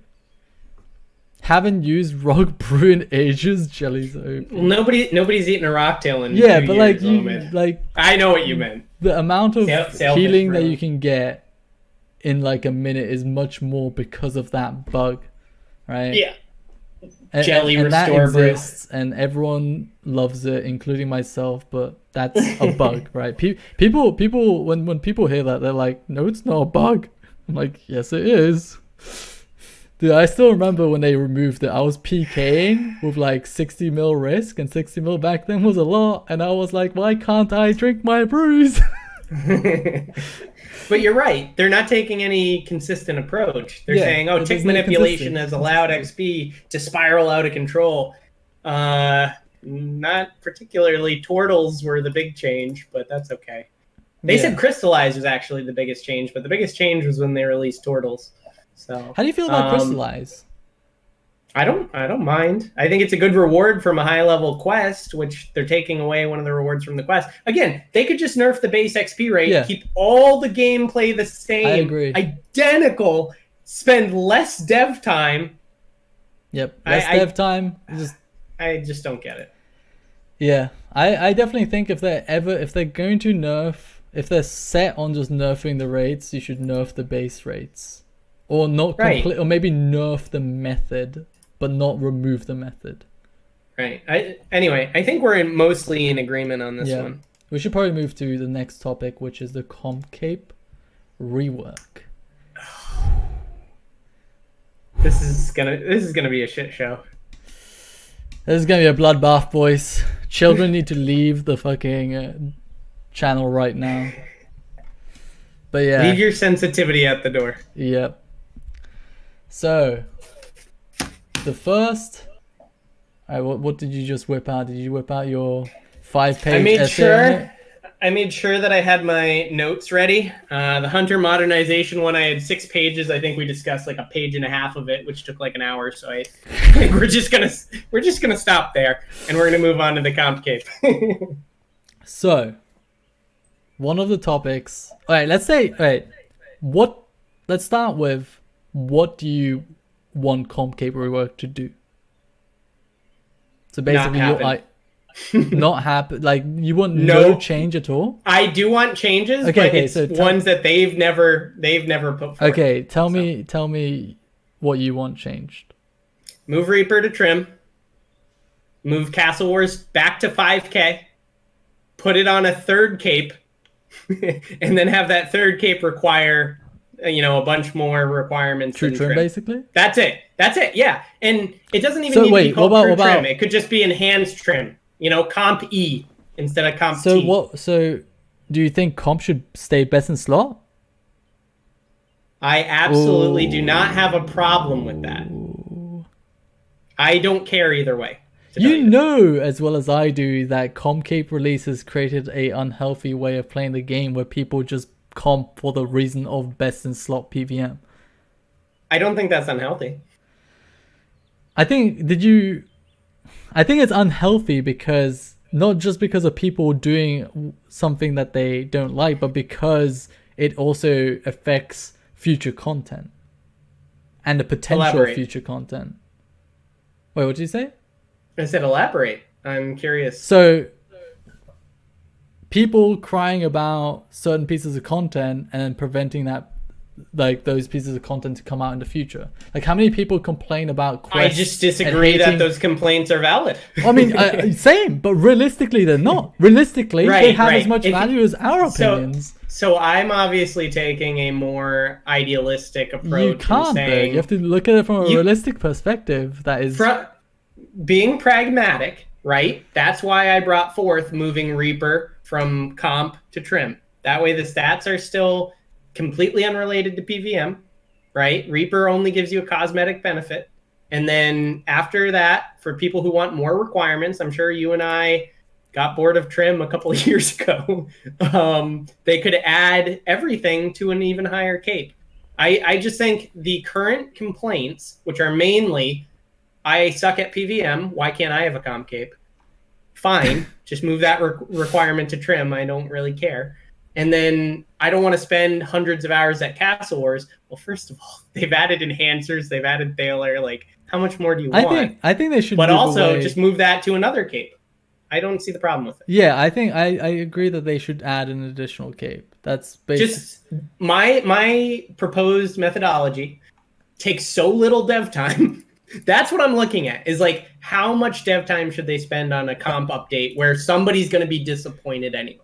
That's one thing a lot of people neglect is dev time. Like, a lot of people will say, like, was mining and smithing a good update? Was it a good update just looking at it without considering any dev time? Sure, right?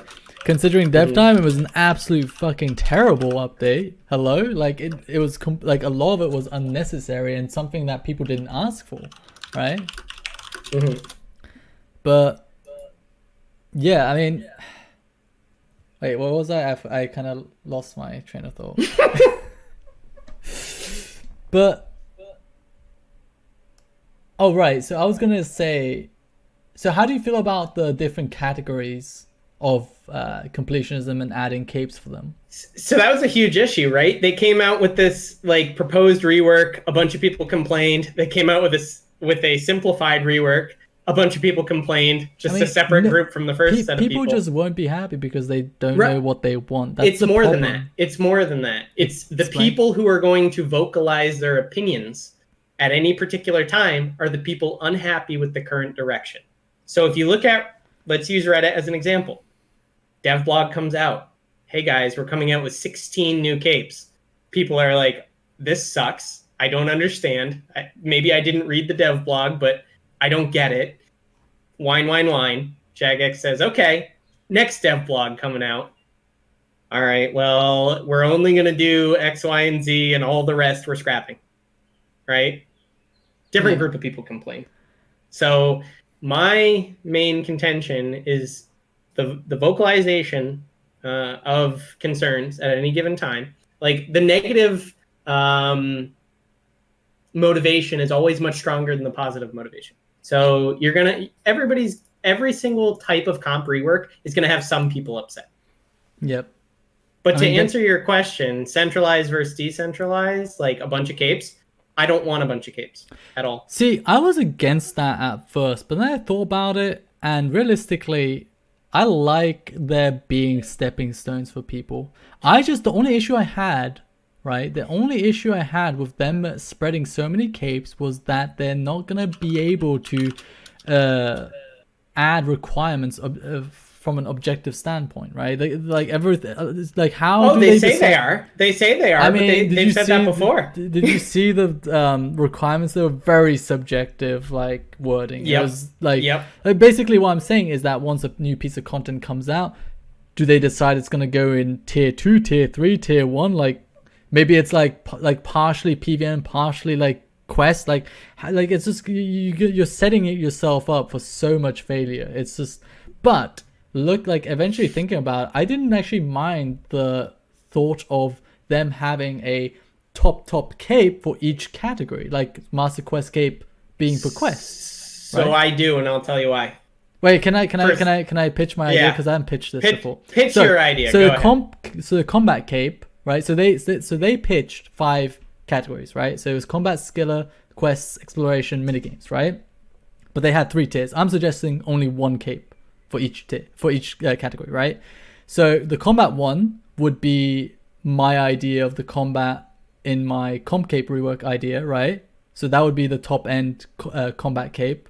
The skiller cape would be just a 120 all cape. A quest cape would be the master quest cape. Exploration would be a cape for the task system, the task system, completing all tasks, right? Mm-hmm.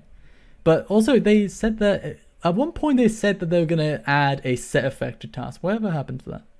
That was like 10 years ago, I swear, but that never happened. It was a while ago. And minigames, okay, so the issue I have with minigames, stop making PvP minigames.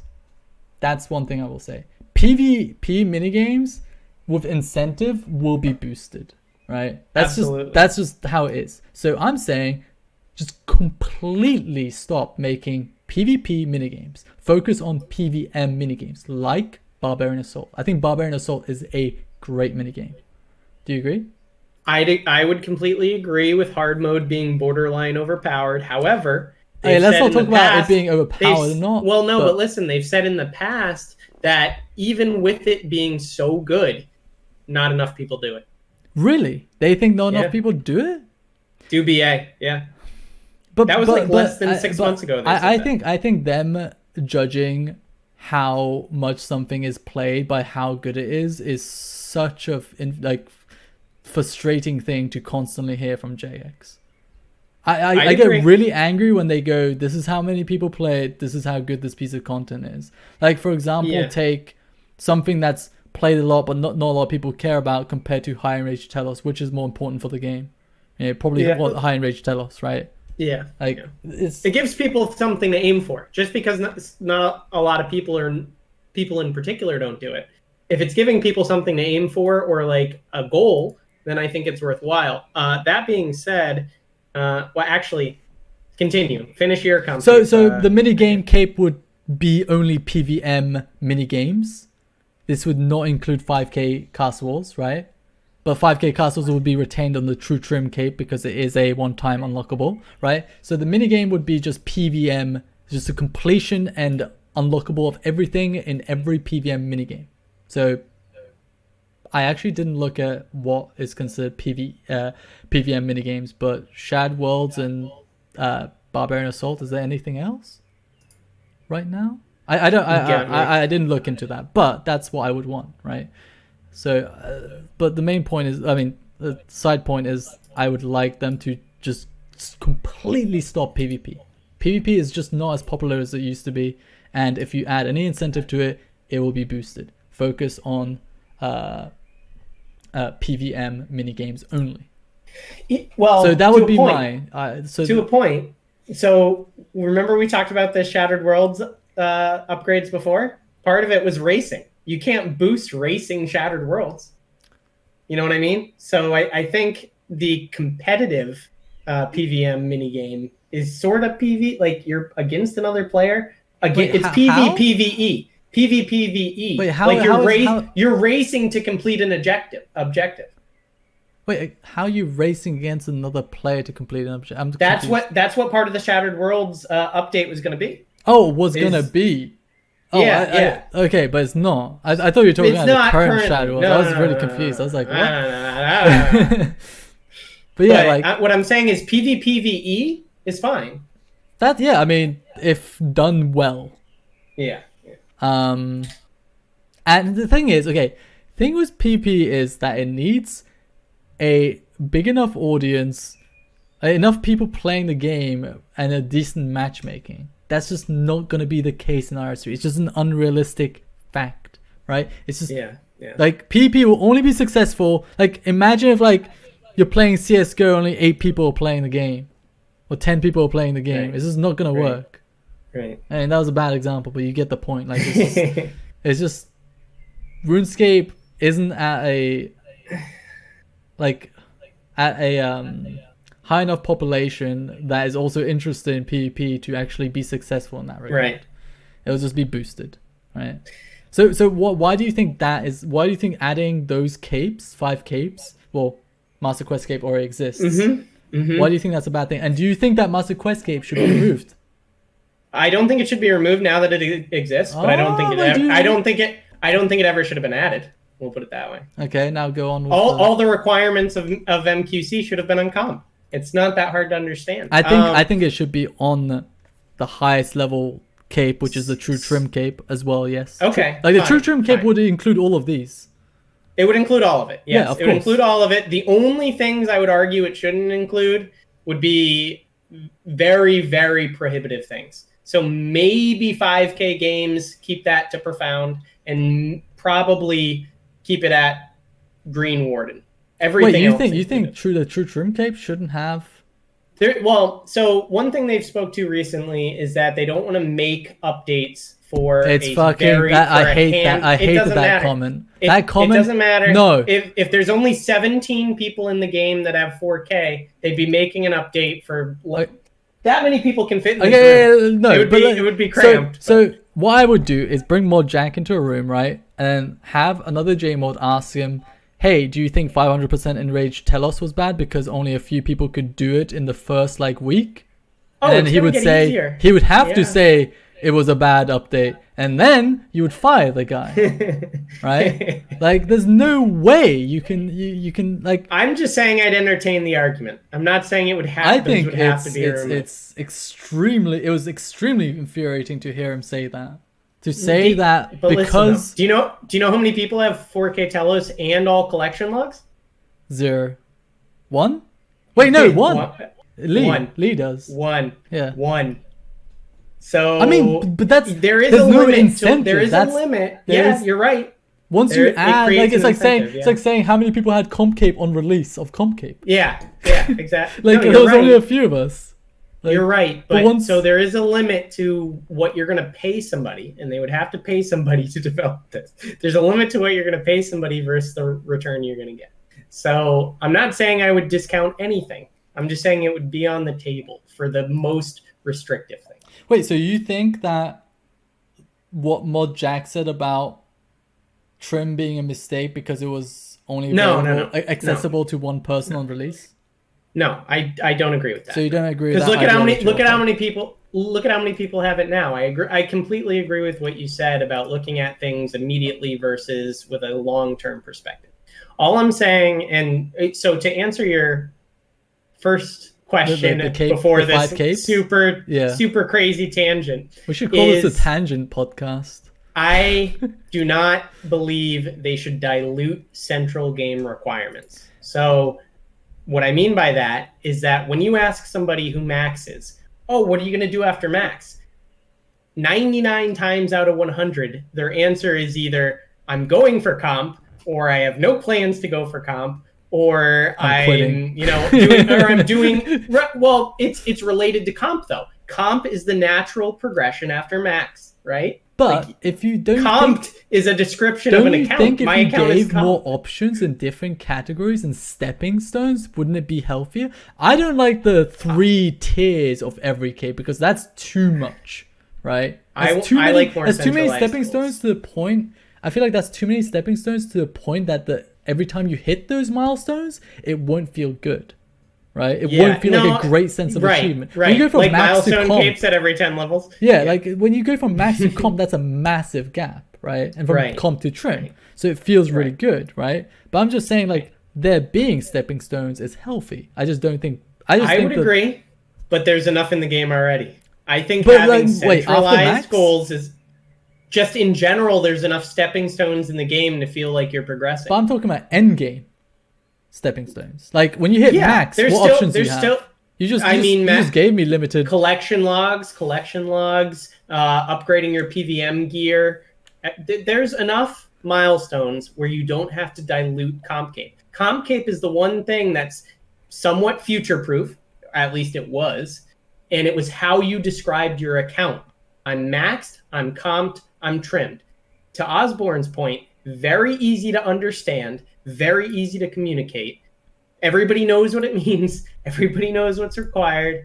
And still, it's meaningful, right? So I think to dilute the achievement of completionist capes, including trim, I don't think it's smart. And I actually like that they nixed the varied types of capes. So we might disagree on that, which is fine. So I'm not too set in this idea that I have for rewarding exploration minigames, quests, skill, and combat.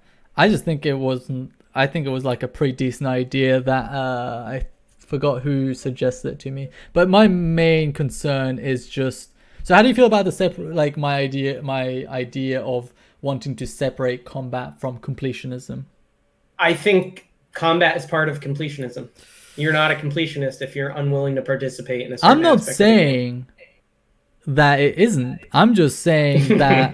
I know you're not. I'm just saying that just getting kills and just putting in time progressing does not deserve a best in slot combat cape. I think you need to do something prestigious and difficult. Looking at your write-up for your suggestion, part of it really stuck out to me, and it is like an end result of this decoupling of PVM and completionism.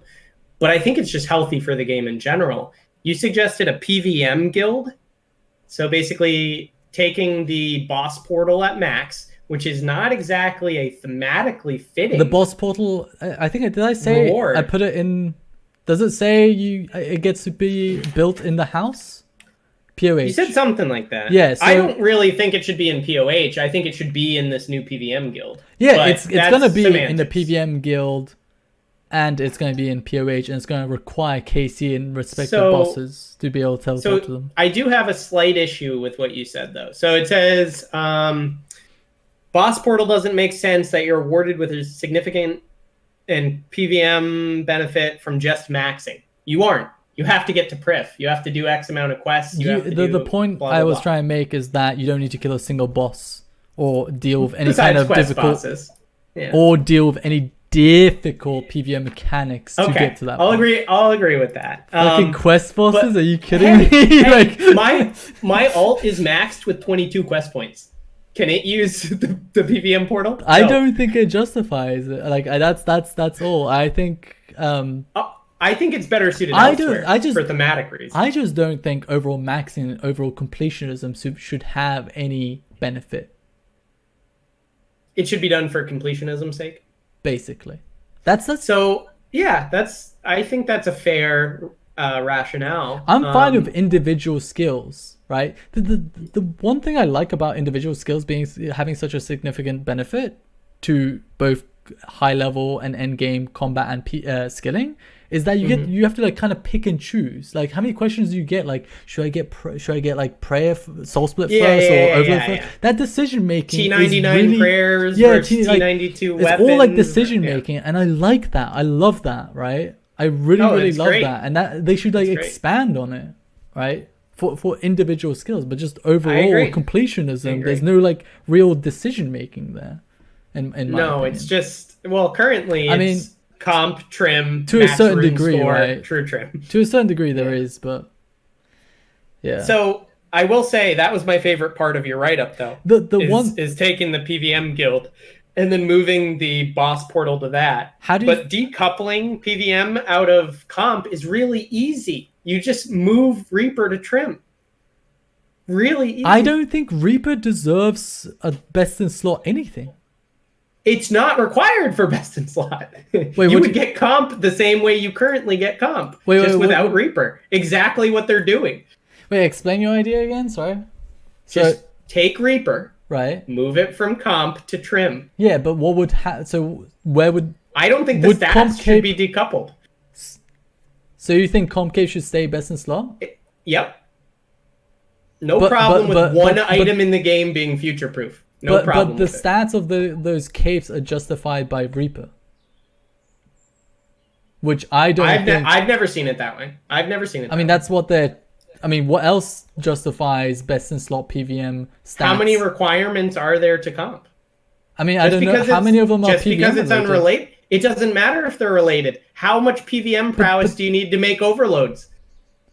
Just because something gives a benefit to combat. But I made a distinction of like, I don't want overall completionism to benefit, to have a skilling or PVM benefit, but individual is okay for me. That's. So I've never been super attached to the name completionist for the comp cape. So I will say that they could call it something else. I mean, yeah, of course, I'm fine with that. I'm just in disagreement that it should have best in slot stats. That's all. Like. I feel like they're half-assing it and just trying to because right now in their Completionist Rework they're basically saying that Reaper is has the best in slot benefit, but we just don't know where to put it or what to do with it.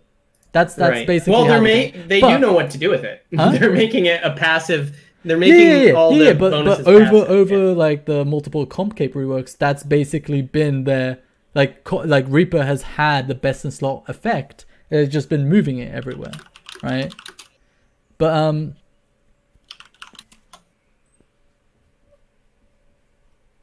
yeah, I just think that they should completely separate it. I think that's been my that's been something I wanted the most out of this. Also, that's been a common contention. I don't know if I necessarily agree with that component, but I certainly think you're right about maxing being tied to the boss portal makes no sense. So if you take Reaper out of completionism, put it towards this PVM guild. I think that's a great idea. I think, again, that's my favorite part of this entire write-up. Also, I think people forget how exciting and fun it is to get something and then build upon it by doing feats. Did you read that aspect of the PVM guild? Yeah. Where you get you do like 1K Oh, it's telos great. and you unlock something. Like That's fantastic. Like your home in like VR or like PlayStation where you get like trophies to put in it or like certain yeah, you build aspects. you have Yeah, your home, you get it's your great. home, then you build on it essentially. It's You know like what's weird? I think they're gonna do that with the Land Out of Time. They said build a base camp. I So mean, I I wouldn't just be want that. surprised if they do something I just similar. want them to essentially remove the stats of Reaper and just completely separating it. And that's the issue I have, is that I feel like they're just half-assing it with just giving Reaper best in slot stats. I think they should just like. I don't know if they're half-assing it, then deciding, hey, we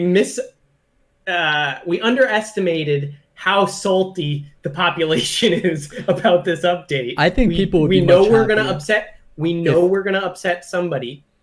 See, but I disagree. See, I want to know like, who would be there's a upset. significant. I really want to know who would be upset with my idea.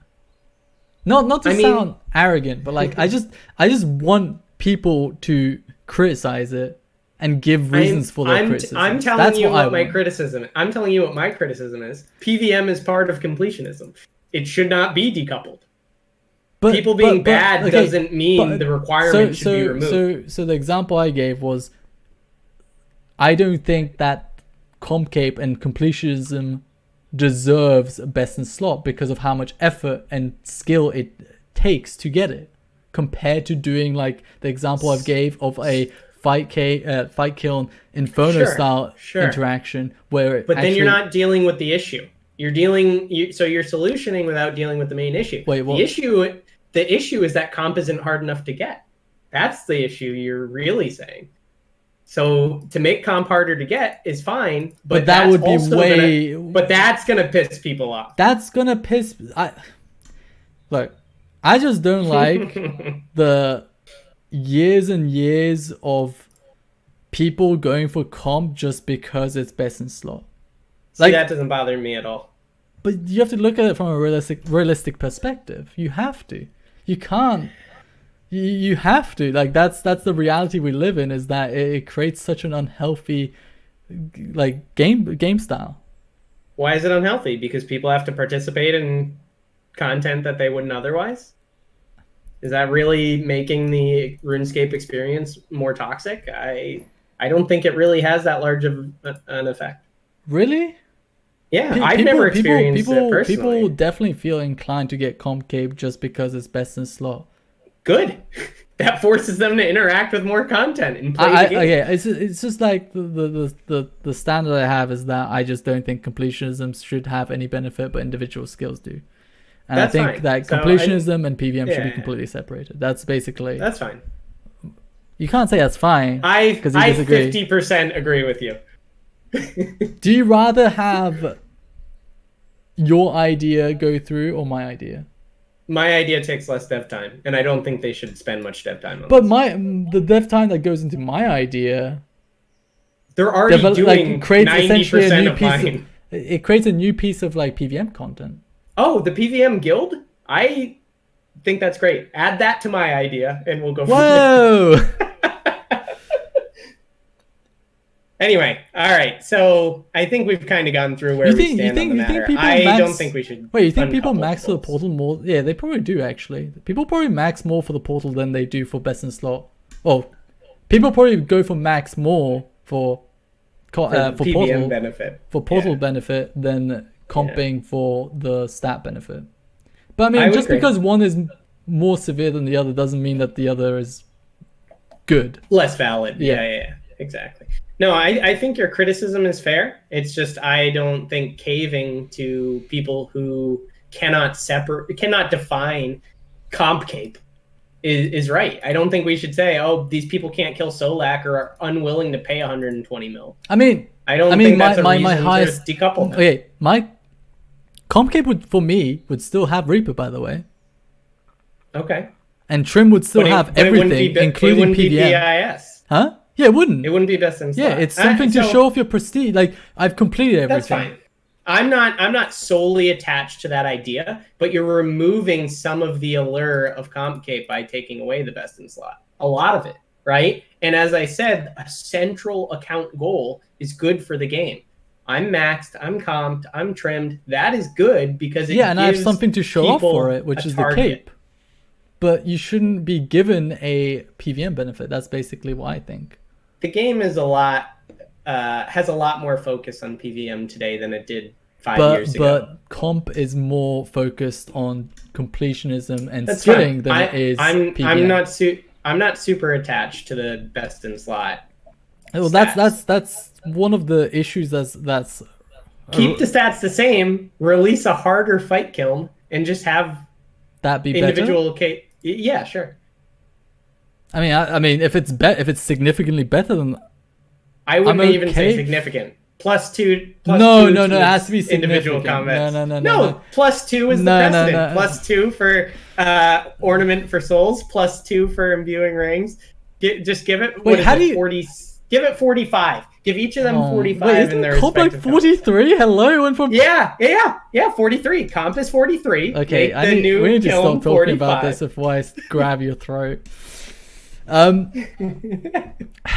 how do you feel about them adding like passive teleports and passives, like all these like teleports and effects to your account? I don't like that. They mentioned like, we're gonna create like people are gonna go for different things and like what diversity? What do they call it? I don't know. Like they were saying like people, it will like make people like wear different capes, but I was like thinking the opposite. I was like, what's the point? Like, what's the point of wearing any other cape if you have like the teleports and benefits? You're just gonna wear the best in slot like PVM effects. Right. It's not gonna increase diversity. It's just gonna change the cape you're wearing. No, like for example, let's say you're not max, right?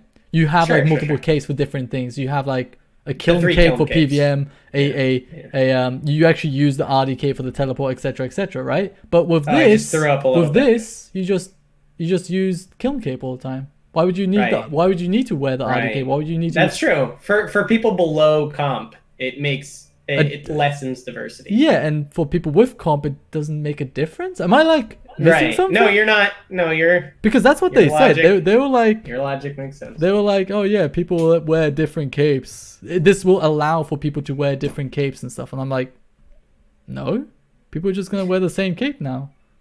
Yeah. And I was like, I don't know. Keep the stats. How do you feel about that? How do you feel about them? Add RS3 Inferno. How do you feel about them adding passives though?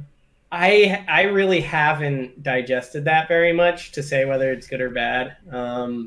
I would say thematically, which isn't very important to me, but it is important to some people, it doesn't make a heck of a lot of sense. Yeah. Right? So like just being able to automatically collect your bolts or whatever from the comp cape, unless you're at the end of the quest enchanted by, the quest giver, it doesn't make sense. Like, why would you just automatically get that benefit? So as long as they make it fit thematically, I guess I don't really care. But to your point, it doesn't increase diversity. So. Exactly. So how do you feel about grace periods? Grace periods are dumb, right? That's a tough one. Is that's it? A tough one. It is, because no matter what I say, it's going to piss people off. Wait, you think grace periods are good? No, I don't. Okay, well then you're not going to piss anyone off. Okay. I mean, you might piss people off with no brain. You've got a diverse chat. No, my chat, all five heads. Like they all big brain. All listen to Omid's opinions only. Of course. Yeah, there is no other way. But yeah, I mean, what? So you think anti-grace period? Same. I don't think grace I don't even get the logic for it. Yeah, I remember when they called it amnesty period. I was like, that doesn't even make sense. So that word does not. It came to blows with, was it ports expansion? Right? So I think... I don't remember. Grace period for things that take months to get. The reason they do it is so people won't be like, oh, can you PVM? No, not for 3 more months. I have to work on this content. That's why they add grace periods to this. And that's why comp cape being best in slot is a bad thing. It's a good argument. That's a good argument. You just gave me a point there. But that's fine. We're talking. This is an open discussion. So no grace periods. But that is the logic why they at least have been discussing grace periods. The thing with grace periods is that you never feel. Wait, what? I had like a thought on this, and it was something like you just never feel like you're like when you lose your cape and you work to get it back, it kind of feels good. But once you don't actually Have the ever grace lose period, it, you never lose it. Yeah. so you feel when you complete a piece of content, you're not actually getting anything out of it in the moment, right? Yeah. In a sense, right? So time locked content. That's the words I was looking for. So time locked content, you think shouldn't have grace periods either? I personally, so you cannot physically do it in quicker than a month. I personally don't think it should. No. Okay. I mean, but then just again, because you feel better. But then again, in my world, comp cape wouldn't be best in slot. It would just be a prestigious cape to show off your completionism or your achievements. Right? So I agree with you. If they ended up decoupling them and everything comes to fruition, no grace periods at all. I agree. Yeah.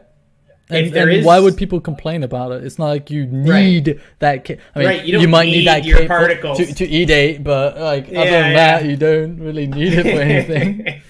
No, you're right. So again, with your assumption that it is no longer best in slot PVM, I guess that's not really an assumption, but with the proposal that it is no longer best in slot PVM, I totally agree. No grace periods at all.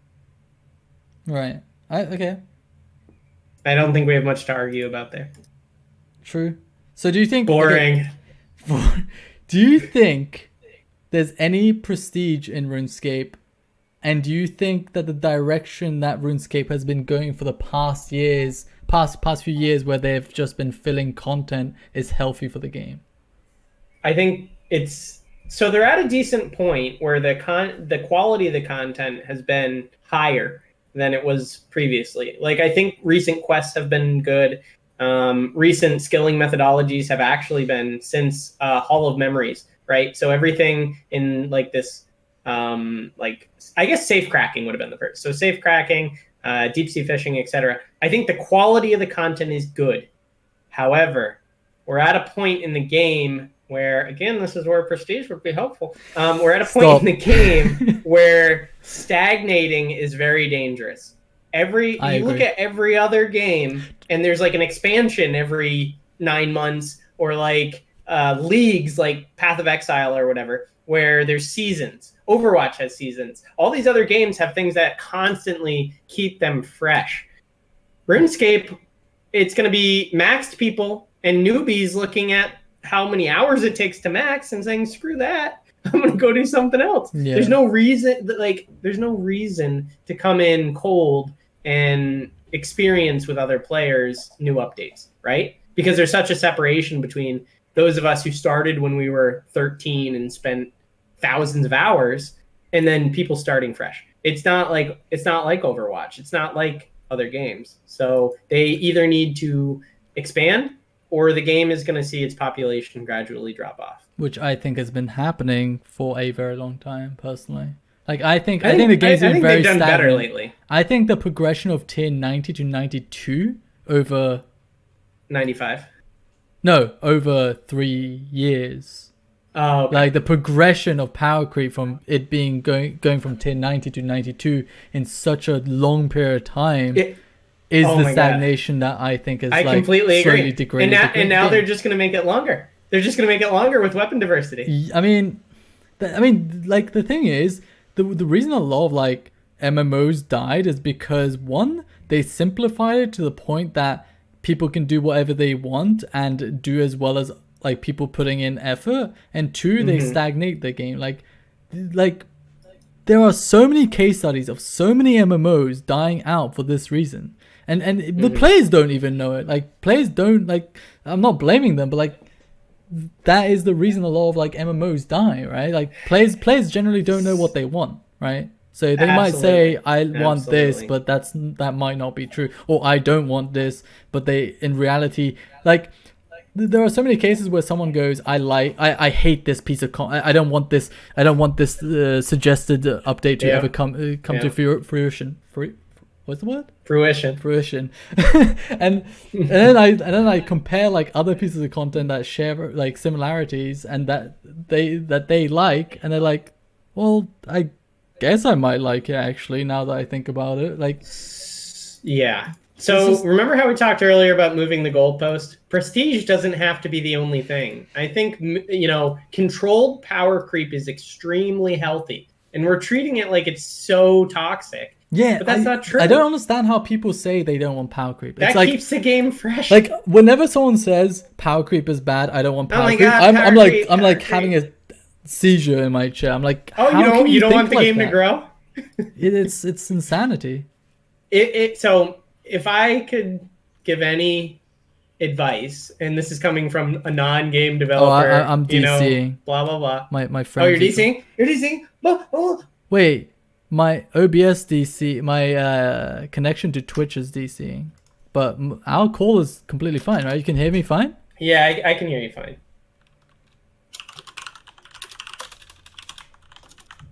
No, my net is fine, apparently.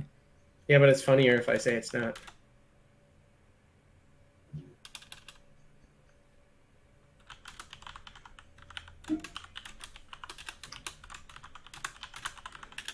What the hell? Alright, do I just restart my stream? Yeah, sure.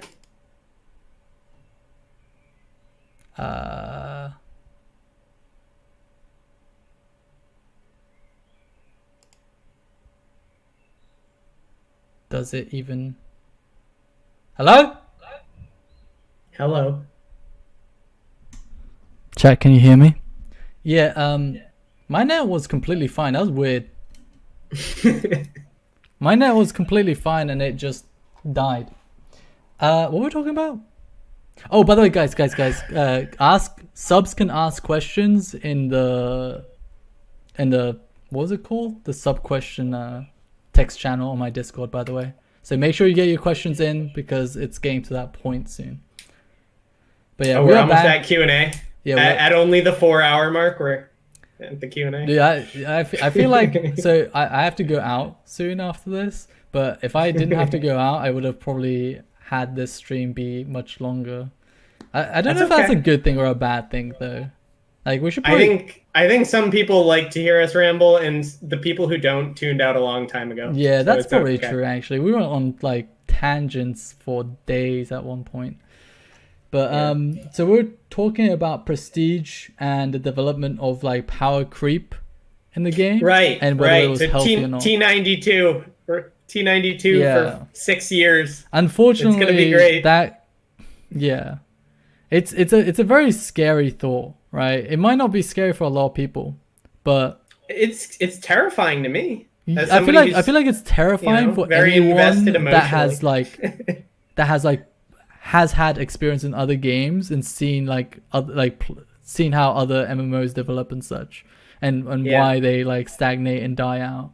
Right. The thought of there being no power creep and progression is terrifying. So I was saying, not a game developer, but if I were to propose anything or give some advice to Jagex, it would be, why are we, first of all, still stuck at T99? And then also, we need to go from T92 to something above. I'm not going to say T95. Hell, we could go to T93, to T94, to T95. I don't agree. I don't think that would be good enough. There just needs to be some progress. There's no excitement going from T92 to T93. I think it should be 92, 95, 97, 99, 105, 110, 115. When you go from tier 90 to 92, it doesn't feel powerful. Players want to feel like they get like significantly stronger.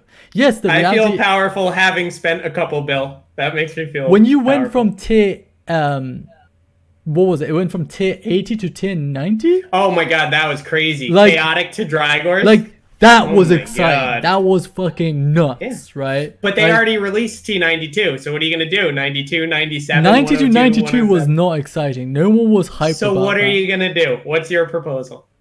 I mean, I don't want to go too much into it, but I would release like very significantly high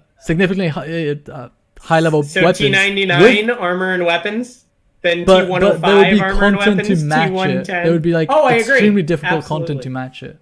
But yeah, it would need to be significant. So probably like we're at 92, probably to 99 next. Yeah. In my opinion. Ooh. It sounds insane to most people. I feel like most people, they just turn off, disagree just based on their feeling of. I'm not turning off. I don't think I'm that saying would most be insane. people, when they hear that, they're like, "Holy shit! What? That's insane! That's broken! That's OP!"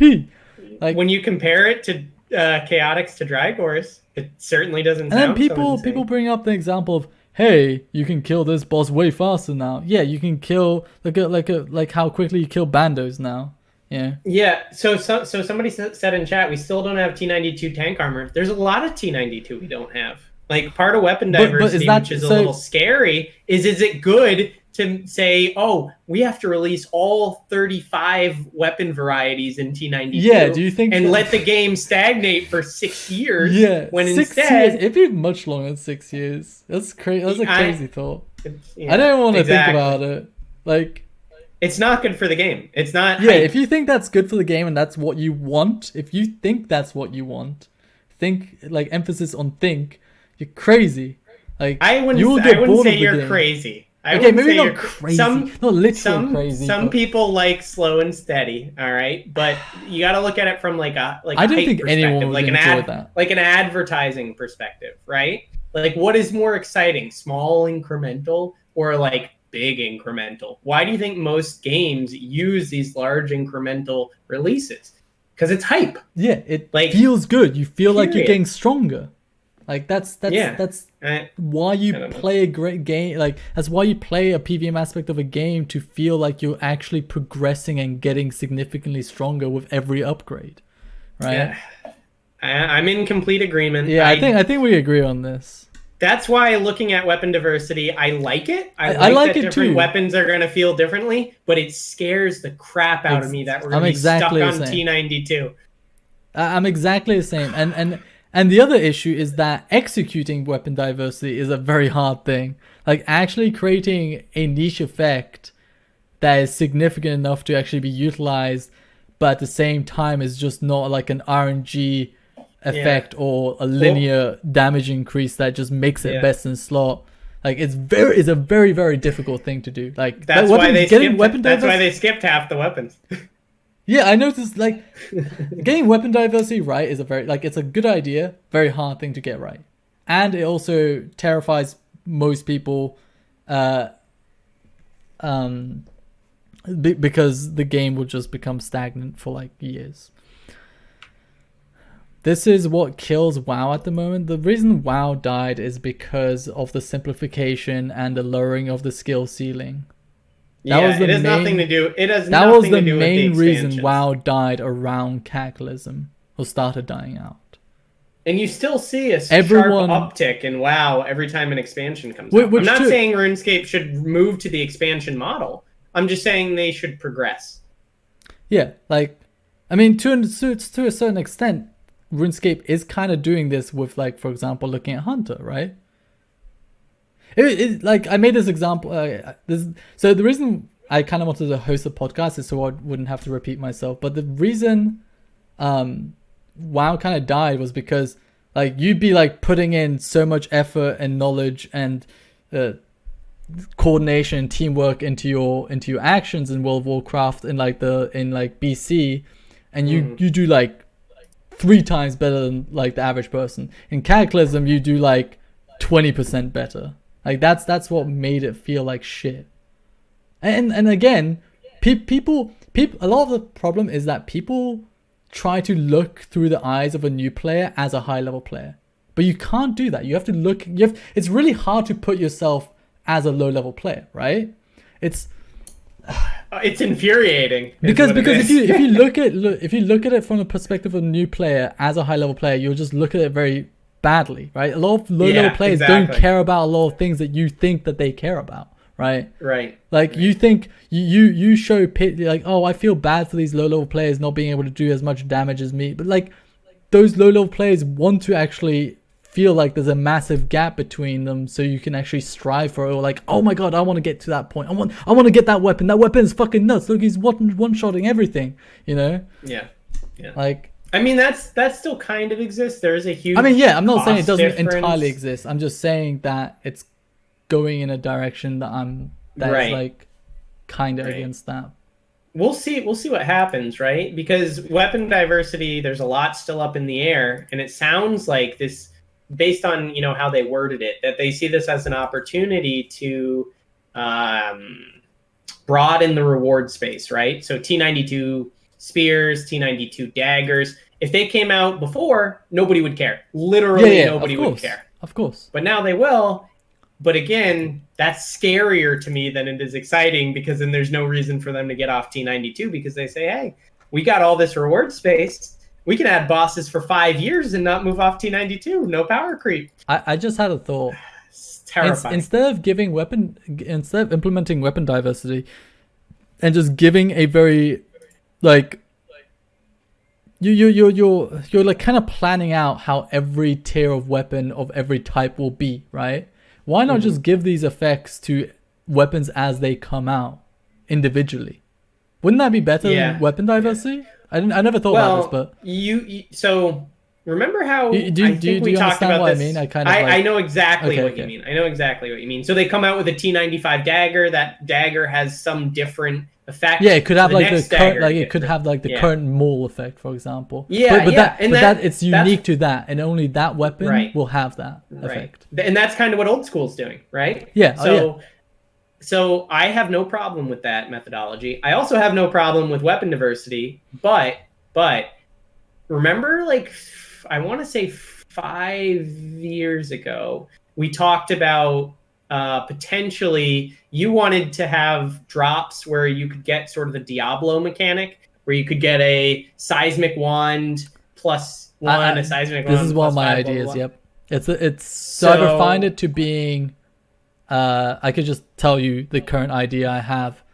Shoot. Basically, it's like a plus. When you get a weapon, you can either turn on legacy mode, where you always get the set weapon base, current base stats, right, as it is now, right? Or you can turn on this effect where when you get a unique drop like a weapon, it rolls like +3, -3, and it has a chance of an additional perk that does not take a gizmo slot. So I like the additional perk that doesn't take the gizmo slot. That's actually exactly what I was going to suggest for this weapon. Stole it. Like niche. Yeah, okay, stole it. All right. But I saw the Solak release, and I've seen all these other releases where I said, hey, we're using these thematic elements, but they're never translating to the weapons. Like Blightbound, yeah, sure, there's blight to it, right? But what if there was a unique perk to Blightbounds that would had a 5% chance of rooting something in place and sapping 5% of its health? Like, and that was unique to Blightbounds. Yeah. And then Virago, Seismics, what if 5% of the time when you hit a mob with Seismics, it created a black hole, and every 1x1 monster in a 5x5 area got pulled into the black hole. Imagine that for like barraging or whatever. Yeah, I mean, there's so much opportunity for those niche effects. Of course, I agree. This just goes back to the whole like diversity thing being unique to only. And diversity is gonna remove diversity. Yeah, I'm just saying like the diversity discussion, the brief discussion we had where every weapon would just have a unique effect, right? But yeah, I mean, I 100% agree. I mean, obviously don't take Gunner's like examples too numbers literally. Yeah. Like, but that's I would love that. Yep. I mean, also but one thing, weapon diversity is fine too. They can do both. So the reason I said the +3 -3 thing is because right now when you get a crossbow, whenever you get a seismic, it's just like, okay, it's just a seismic drop. When you get the +3 -3, you're throwing up another spectrum of RNG that does not affect your game. It does not affect your gameplay, right? So I'm fine with RNG spectrums in drop tables and such, but I don't like RNG in gameplay, right? So it just adds another level of excitement. Like imagine chat, right? You go to AOD, right? You get a appraisal wand with +3, which is the max, so it's tier 95. It gets +3 accuracy and +3 damage. You roll +3 on both of them, right? Because they're two separate rolls. And you get Aftershock 3 already on it. You roll not only Aftershock, but you get the 3 variant. You will literally fucking nut so hard that your balls will explode, right? Because you just got like possibly a $5 bill drop. Like someone would probably pay $5 bill for that. Oh, at least. Especially if it's on a normal distribution, right? Like a +3 is 3% of drops or whatever. Yeah. And a -3 is 3%. Everything in the middle has higher. Yeah, but you still have the option to turn that off if people don't right, like and just get a +0. +0, no nothing, effect. Nothing. So, yeah. Yeah. So I will say I would like to see the perk roll that doesn't take a gizmo slot be unique. So it rolls like a Praesol or Zeros themed perk instead of Aftershock. So you're saying it either rolls that or doesn't roll that kind of thing? Or yes, you're saying that should be in the pool of perks? Or tiers. No, just that. Okay. But your idea works too. I mean, I have no skin in the game. But okay. Anyway, there's just a lot of ways they could go with it. And again, weapon diversity is good, but it just leads to what I'm thinking will be a little bit of stagnation. So yeah, I mean a little bit. I would probably say a lot, but a little, yeah. And there would be a market for these weapons, by the way. Like you would just have like a sell market, and people would just buy them. Current topic is Compcape Rework, by the way. Oh yeah, Compcape Rework. We went on to the topic of is there any prestige, and we went on to talking about the stagnation. Did we ever figure that out? Is there any prestige in RuneScape? Do you get excited? Do you, chat, or anyone get excited over anything in the game anymore? Seeing full Kefsi is still pretty rare. Is that the only excitement? Is that the only thing? No, are you proud of your Comcape? When you wear your Comcape, do you think it means anything? It means something to me. Yeah, I don't care if it means something to anybody else, but it means something to me. So I will say yes, there still is prestige, but it depends if you care about what other people think, right? Because other people are always going to see when something is made easier, right? They're always going to see it as less impressive. So when they made 5K games full profound, when they made full profound easier through Thaler, your cape didn't change. You know how you got your cape. It should still mean the same thing to you for trim. But as humans, we compare ourselves to others, which is a very, I mean, you should try to do that as little as possible. So it doesn't matter how you got it or what it means to you. It matters what it does means to me. That's not how most people function, I feel. Yeah, I agree with you. I agree. If you're constantly comparing yourself, for example, trim, if trim becomes less impressive, you'll value your own trim less. I look at it as I know what I did for it. I know how I feel about what I did for it. I think there's still individual pride. I respect that. I can see that. I just don't think the majority are like that. Oh, they definitely aren't. Okay. Because when something gets nerfed, they're like, oh, it's not even impressive. Like, there's even some hardcore people that when they added Kessie to Maw, even though it's 1 in 12,000, which means like 1 in every 34 years, when they added Kessie to Maw, they were like, oh, Kessie devalued, it's garbage. I don't even want to wear my Kessie anymore. I just don't think it was a necessary addition. That's all. Oh, it wasn't. But that's not my point. My point is that even if it's a very small change, they're like, it's not impressive anymore. No prestige. I stopped caring about devaluation like quite a while ago. Yeah. But like devaluation isn't necessarily bad. Like it is bad in most cases that game developers put out, but it's good when it's more. It's part of power creep. Or when it's more effort. It's part of power creep. I mean, yeah, but I'm just saying that if it requires more effort and more of an investment to get there, that's fine. Yeah, I agree. And like, so going back to like people being excited, right, over this game, I feel like that's like the whole like mentality of Mod Jack, for example, saying that one person having this item makes it a bad piece of content, because that creates a massive gap between most players and like the top level players, right? But that gives something to strive for and something to be excited about, in my opinion. There's a limit because there's absolutely a limit, because looking at it from a business sense, they only have so many developers that they can spend so much time on things. They have to be looking at the return on investment. Like, I hate to get too boring, but they have to be looking at the time it takes. I entirely agree, but I think currently, I mean, not currently, but for like years now, they've just been trying so hard to get new players rather than making existing players happy. To get new players, all they have to do is release freaking mobile full. I think mobile is going to be like very, very successful? Maybe not as successful as old school because it's really hard to tell what's going on, but I do think it will be successful. Do you think mobile will be like?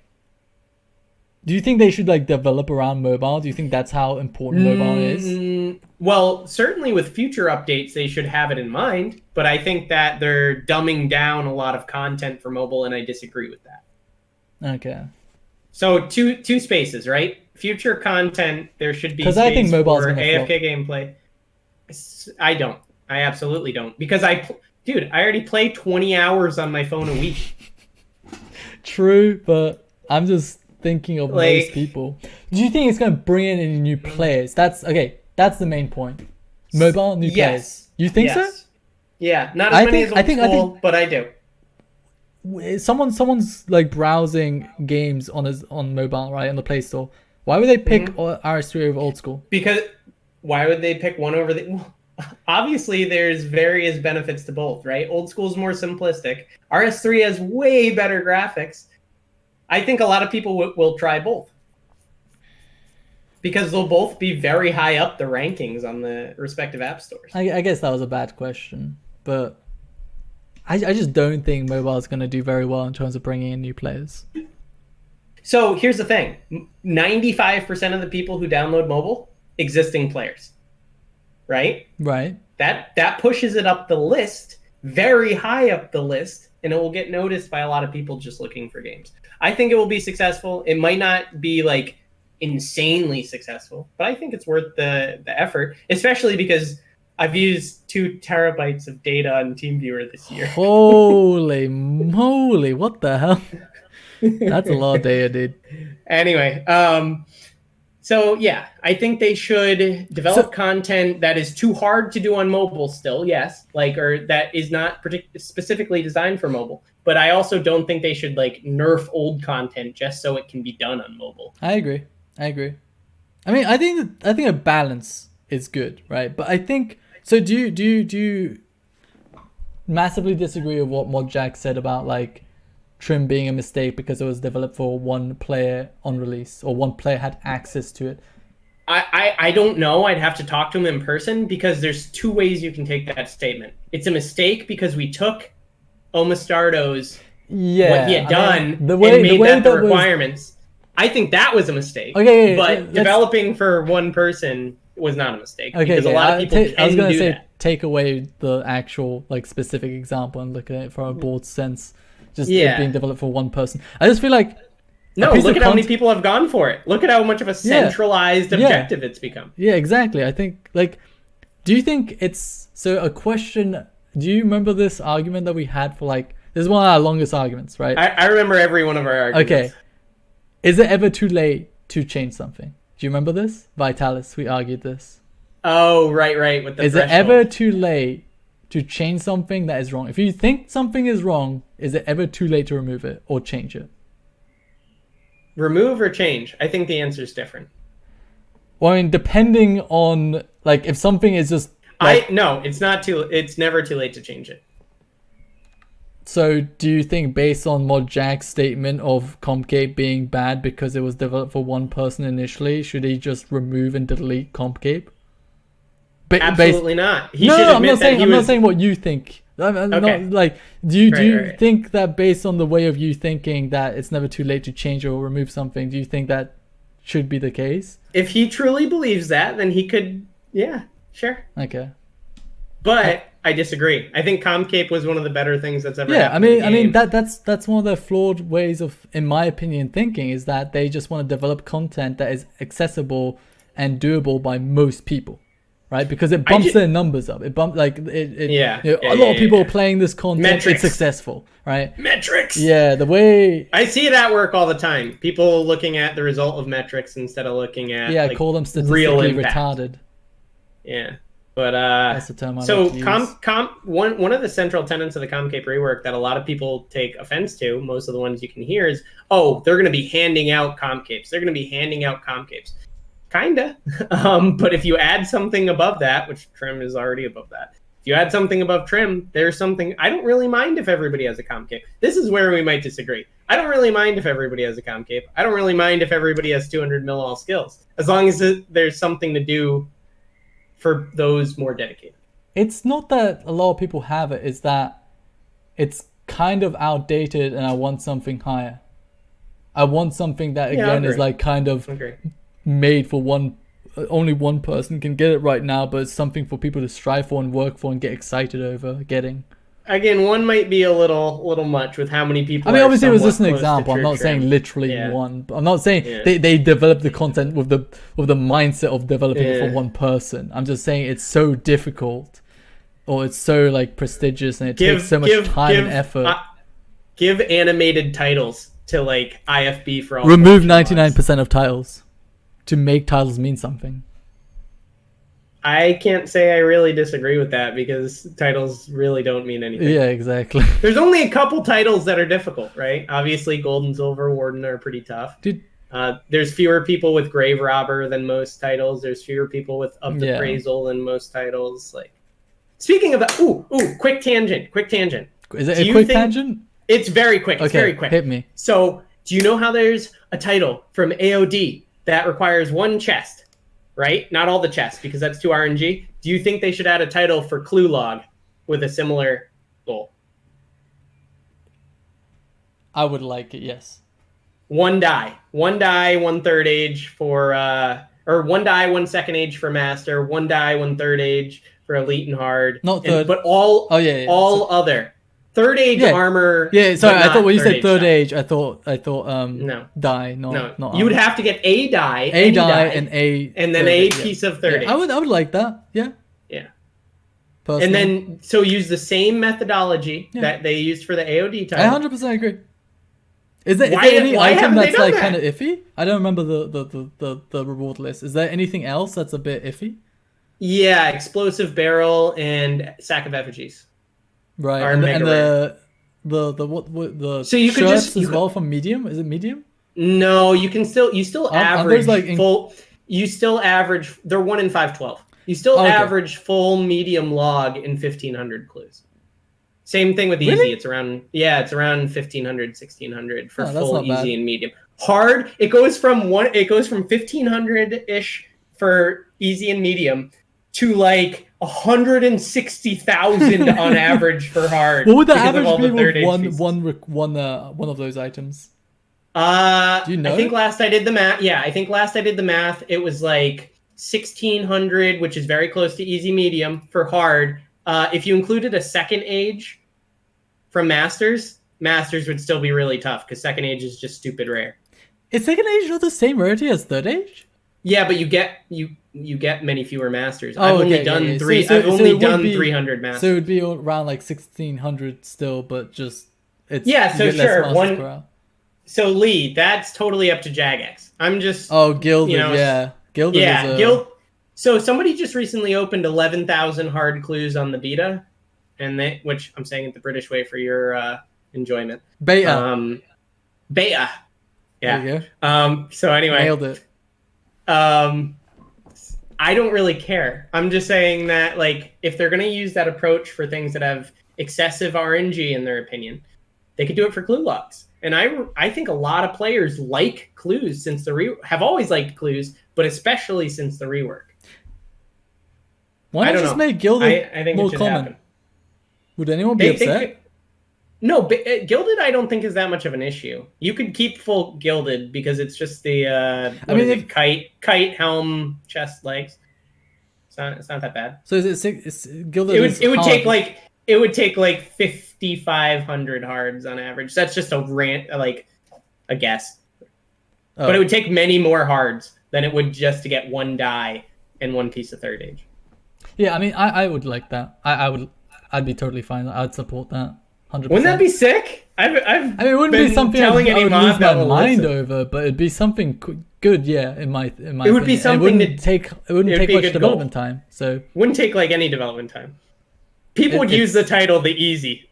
What would you do for medium? Hard elite? I don't really care, but you just add a title, you add that unlock check, boom, thousands of hours of content. Like, yeah, I mean, look at collection logs and pets.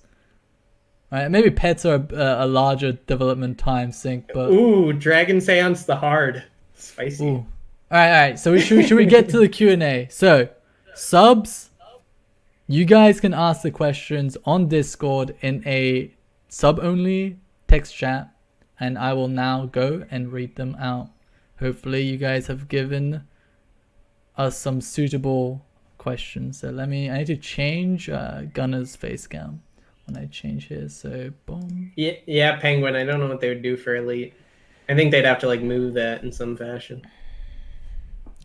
Here is a question. What feature... Okay, should I pre-read these or should I read them without pre-reading them?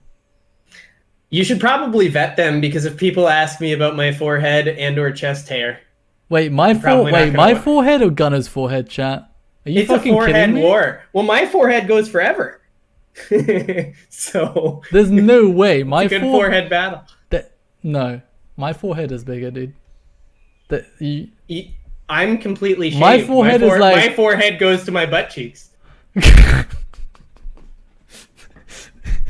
True. So... what feature or piece of content from another game would you most like to see adapted to RuneScape? And or which feature or piece of content added to RuneScape would you delete? So what piece of content from another game and what would you remove from RuneScape? This is a question for me, not open floor. Both of us, I guess. Okay, you first. What? No, you first. Okay. Wait, I can go. Yeah, you first. Okay, I would remove all PvP. Almost all PvP aspects of the game. Spicy take. I've been a PvPer from like the early days, and I've been very, very, like, one of my biggest reasons for playing the game was PvP, and I love PvP in a lot of games. I just don't think it's a thing anymore in RuneScape, and I don't think it's very healthy for it to exist in RuneScape, right? What I would add is the expansion of abilities that is in Diablo, for example, as an example, right? Like a tree? No. So you know how, anyone that's played Diablo 3, you know how you have an ability, then like 5 different variants of that ability. You know that? I know that. If you're talking. Okay, yeah. I'm talking to you. I'm not. No. You were just like looking into the camera like blank. I was like, yeah, I'm just like, yeah. So I would want that for every ability in RuneScape, and I would want a designated hotbar where you can only have a select amount of them, right? So let's say you have a special ability bar, right, with 14 slots, and you can only have 14 of these variants of abilities, right? Enhanced abilities. Kind of like, this is a suggestion I made before mutated abilities, right? I was going to say, that sounds like it's kind of, if you were to call them something, you'd call them mutated. So it's meant to be way stronger than the normal variant of the abilities, but you can only have a select of 14, right? And you can only change them when you're at the bank, right? So you can't, essentially when you go to Viraga, you only have those set 14. You can't use all of them, right? So that would be my idea. So that would, one, give people a lot of customization, so you can, like, not everyone's doing the same thing, using the same style, right? It's dependent on the team, it's dependent on the player. Like, there's a lot of like customization and theory crafting around that, depending on your skill, how comfortable you are, how good you are, etc., right? So that would be mine. So that would be my addition, and that the PvP would be my removal. What would you? Okay, you're removing PvP from the game. I don't know if I can top that. Boom. Okay. So for additions, there's a lot of things I would have said 5 years ago that are no longer applicable, because Jagex has kind of, taken industry trends and kind of adopted them to the RuneScape fashion. Like elite dungeons are kind of more like a raids scenario, and I really do like elite dungeons. But that being said, I think what I would add would have to be something that I've been suggesting since No, you're not allowed to say that. Okay, anything but that. And something that I actually thought this was what invention was going to be, but it would be archaeology. So something that would procedurally generate around the world, and players would have to find, like, think of how shooting stars work, but on every single like open world square in the game, every tile, it could spawn a dig randomly. Like, rare types of digs, like different levels of digs, stuff like that. I think that would be amazing. You could put them in dungeons. You could make dungeons more expansive, put them, deep down. I think it would just be incredible. So if I wanted to add something, archaeology is in other games, procedurally generated content like that is in other games. I would love it. So anyway, that's what I would add. Something that I would remove. I'm really actually not a fan of dyes. I think dyes were a mistake. It's too late now. It's too late now. What did you just say? But dyes are a mistake. I really don't like them. Is everyone booing Gunnar off the stage right now? Stop the only functional. Someone said I agree. The only functional use they have is so you can action bar your like flanking and lunging switches. Like they're useless. It's also preset. It's also preset. Well, yeah, preset. But that's another technical limitation. That's a technical limitation. Guys, do not respond to these people that are saying I agree. They are 100% baiting. Do not. I repeat. Do not respond to those people. So this is coming from somebody who's gotten a bunch of dyes. They've made me a bunch of money. All right, don't dude. care. All right, dude. I don't. They could add so much cooler, more useful stuff. Give us some. And they wouldn't have to make 50 different variations of each high-level weapon or armor if they didn't do this. This guy says dyes are toxic. What does that even mean? I think he's saying it. Oh, people are elitist because they have dyes. I don't know. Oh, you only use the Barrows dye on your flanking switch? Degenerate. Off the team. Get blood dyes. Wait, so what would you replace with it? I don't know. I'm not. You didn't ask that. You said if you could remove anything. I feel like it's always very easy to criticize something and not come up with a solution. That was the question. I'm adding to it. All right, deal with it. Like it's very similar to the weapon diversity, right? People no follow-ups allowed. There are a lot of things to criticize on weapon diversity, but like it's a lot harder than you think to come up with an idea that works in a niche way, like in a significant niche way, but isn't overpowered to the point that it's used everywhere, kind of. And it's also involves like an interesting like gameplay mechanic. Like it's very difficult to come up with ideas like that, and a lot of them, right? Yeah. So it's easy to be like, hey, this is one thing I don't like when a lot of people comment on things is when they go, this is shit. And that's all they say is like, this is bad, but I don't know why. I just feel that way. That's just my response. That's a response to power creep a lot of time, right? Power creep, when you mention power creep, they're like, I don't like power creep. Power creep is bad. Like, why do you say that? Most of the time there's no actual reasoning behind that. Oh, because God Wars 1 is going to be so easy. Yeah. I mean, like, what's wrong with with for example, AOD being like God Wars 2 difficulty in like a couple of years? Is that bad? No. I don't. I mean, I know you don't think so, but I think most people would be like, holy, what the fuck? Oh my god, it would be shitting out praisals, blah, blah, blah. Yeah, praisals will be... Who cares if there's better prayers? Praisals will be like the same significance of like a Dragon Rider lance, for example. Like, yeah. Anyways, I'm gonna read another question. What was your favorite? Hold on. I got another one real quick that I would add. It's more of a quality of life ad. Hit us up. If it doesn't happen with the upcoming rework, I will be very upset. And currently, it won't happen. Why don't we have fast keys for every preset? How does that not exist in 2019? Wait, what do you mean? Do they not? Wait, what do you mean? No, they don't. Keys? Even in the rework, you can't press like your F keys for each of the presets. You can just drag the presets to your fast key slots. Wait, what do you mean fast key slot? What does that mean? Like open your bank, hit 1. Open your bank, hit 2. I don't understand. You don't understand? No, I don't. I think we have. Don't we have this? I feel like you can keybind all your presets. You can do control, but I don't think you can do it to any one key. It's like running, right? Yeah, you can only do it control. Is there no freedom to it? Wait, I thought it was only with control. I don't know. I don't know. Chat is telling me. Us. Chat is telling me how little I know about this game. Someone said 1, 2, control 3, 4, ... Is that how it is? Yeah. Because that's yeah. Why can't you keybind spacebar, by the way? That I don't know either. Yeah. Because they don't want you to. I would love to keybind spacebar. Auto attack on when maging. Like your thumb is doing shit all. You might as well fucking cut your thumb off when playing RuneScape, right? What the fuck is your thumb? Wait, what is your thumb doing, chat?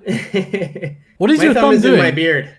Constantly. Like when playing RuneScape, your thumb is doing nothing. Right? It's kind of just hovering. Might as well just lose it, right? Yeah. But like, why not give the ability to keybind spacebar and yeah, it'd be so good for thumb auto. on ZXC. Oh yeah. I guess it can be. What? Did you say thumb on ZXC? Somebody in chat did, and I'm trying. Yeah, and I'm about to ban them. Hello? What's wrong with you? What the hell? Okay, I just strained my fingers by trying that. That's what wait. You guys put your thumb on ZX. I'm seeing how it could work. You guys have issues. I don't do that. I move my more dominant fingers down, but that's okay. Thumb on Alt makes sense. Thumb on Alt I can understand. Thumb on ZXC is what's wrong with you? Dude, my thumb sits on spacebar. Same. I don't have an Alt keybind. All my Alt, like Shift and Alt keybinds are on my mouse. But your thumb sits on B and N. Do you actually press B and N with your thumb? It just my thumb doesn't know anything. My thumb doesn't know how to do anything but press spacebar. I just know how to press spacebar with it. That's my mechanics with my thumb. All right. What's the next question? So what was your favorite update ever? What would you say is the most controversial update you've played through? Played through? So like finished? The most controversial update is EOC. Correct. I agree. Also, I wouldn't say I've played through EOC. Also, someone said remove MTX as well as your removals. That's not a realistic thing to remove because it'd be bad for the game. So I wouldn't remove it. The problem isn't. A lot of people complain about microtransactions, but it isn't. The problem isn't microtransactions. It's the development of the game. Yeah, I'll agree with that. I also don't mind, and this is going to be a less than appreciated opinion. Microtransactions for convenience, I couldn't care less about. An example being we just talked about presets, action bars, etc. Doesn't bother me at all, especially because you can buy bonds in game that you can use towards those things. I mean, in an ideal world, obviously, microtransaction not existing is better, but realistically, JX is a business and they need to make money. Yeah. So the way that they spend their money and their money management and the decisions they make. All right, we're far off topic. Okay. So what was your favorite update ever? Yeah. What would you say is the most controversial update you've played through? All right. Favorite update ever? Ports. I knew you would say that. I 100% knew. Player-owned ports is my favorite. Mine's Virago. Ever. Okay. Was literally doing 14 plus hours of Virago every day once it was released. I'd say you've played through Virago, but I don't know if that really fits the confines of the question. Well, you know what I mean? I was hooked on it. I loved it. Like that's what made me like I was borderline gonna quit EOC. But then Virago came out and just like hooked me. I just was having so much fun, like theory crafting and developing the methods that we were doing. That was just I couldn't stop. And the excitement of getting a seismic 1 drop was like nutty. Yeah. What would you say is the most controversial update you've played through? I don't know what played through means. Played? Like you've done? Like I've done? Like you've experienced it. Oh, that okay. I don't exactly. Dungeoneering was pretty controversial, and I love Dungeoneering was controversial for the most stupid reason ever. I know Dungeoneering's a minigame. Dude, it's not a skill; it's a minigame. Even if it's a minigame, or if it's like similar to a minigame, what? You're getting a level in a minigame. Who cares? God, like damn it, dude. Sometimes people give, like they justify themselves and give their reasons in such a dumb way. So somebody said if ports is your favorite, do you like farm runs? I did enjoy farm runs. I think player-owned farms is better because it's like more readily expandable, but it's broken AF right now. I like temple trekking. I think you did too. Ooh, temple trekking was fun because you got these characters and you built on them. You leveled them up. They got new gear. That's the whole like mentality I try to put when talking about the combat cape that I was talking about, right? Like it's just just really fun. The whole like leveling process, like level 1, level 2, level 3, and then at level 20. It gets new armor and you don't know what it is. And you're like, oh my god, you got a fucking whip. You got a whip. No way. Gunner! I'd get on fucking Ventura. Gunner! Fucking Mike. What was his name? I don't remember who got the whip. I know Rolane Twicket stayed like nude the whole time. He just had his stick and he like did 2 damage. Dude. So Rolane Twicket was useless. Whatever the guy's name is who gets a whip. Wasn't it Dean? I forgot his name. But he did more DPS than you did, right? If you had a Chaotic Rapier and a Dragon Defender and max strength, he did more damage than you because he attacked every 2 ticks with a whip that hit like 30s. It was insane. Like he actually did more DPS than you with like everything. It was nutty, like actually nutty. I don't think he's that strong anymore. Dragonseance Fang? That's not his name. I'm looking. Right, Dean. No, So I'm looking at the wiki for it. And there's a bunch. There's like Fiona Frey, Dalcian Fang, Mage Adventure. Rolane Twicket is the worst. And Smitty Ryak was pretty bad too. Yeah, the two low level ones were bad. But like, what I'm trying to say is that not only was there a overall reward system for the total levels of your the characters, but it also like your characters like leveled up individually and like got new features. Like there was so many like. I don't know. It was really fun. So I was reading the other day about how like it's unlikely that they'll develop the Mazcab storyline, and I was so bummed about it. And I went to go take a shower, and I just couldn't get it out of my mind. Like there's these lore points in RuneScape that they've started too many, strings, and they're not finishing some of them. And I was getting depressed. And then I'm like, when are they going to come out with the next ports region? Like the arc was huge. When's the skull coming out? And then I was like, wait a second. There's never going to be a temple trekking update. I was getting depressed in the shower. But anyway, that says more about my psyche than it does about this. Yeah, discussion. I mean, if you do temple trekking with the goal of getting comp cape, it's not fun, I feel. But if you do it for the reason of just completing it I don't know. I'm a completionist, so I really enjoyed it. But at the same time, I don't like all like true trim requirements, like true trim like stuff to do. Like temple trekking was just a very, very enjoyable like true trim thing to do, in my opinion. If they buffed shifting tombs again and made it like untradeable rewards from it, and made it slightly more interesting, and there were timed rewards, I think shifting tombs would be pretty awesome. Yeah. Because I just did like my exploration achievement maybe like 3 or 4 months ago. It wasn't that bad. Yeah, shifting tubes is essentially a PvE minigame, right? Yeah. Which I'm in support of, as you know. Let's just quickly move on. What is your favorite skill and why?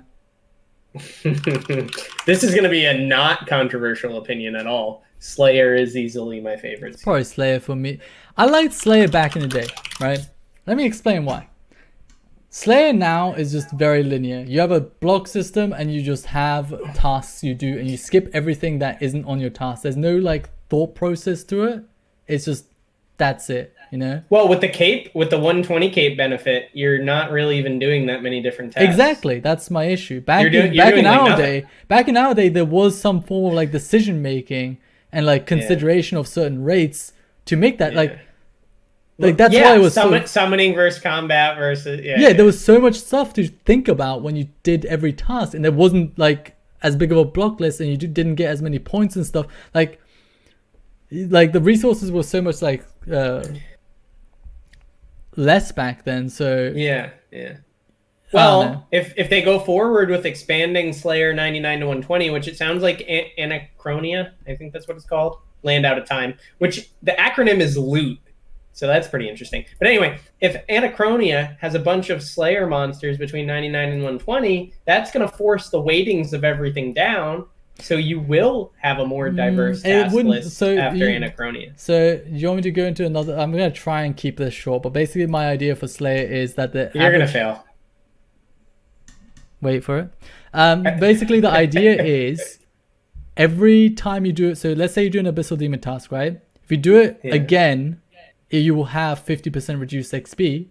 If you do it 2 tasks later, you will do 40% less XP, etc., etc. Right? Oh, so you have to do five different tasks in a row. Yeah. So, but there's a big but.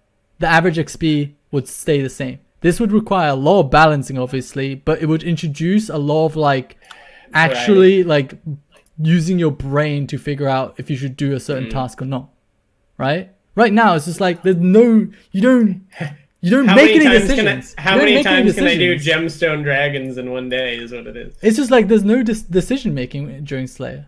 It's a very like static thing that everyone can do. You just get a block list. I think the problem kind of solves itself over time with more things getting added to the weights. The problem it won't ever make it to the point where there's any like decision making. If you want to look at, they said Hunter XP rates have spiraled out of control. Hunter XP rates have spiraled out of control. Have they not seen? I mean, have they not seen Slayer? Have they not seen? I mean, Slayer was intended to go up because of 120, but I mean, like, right? But it went up by over 10 times. The best example, in my opinion, is thieving.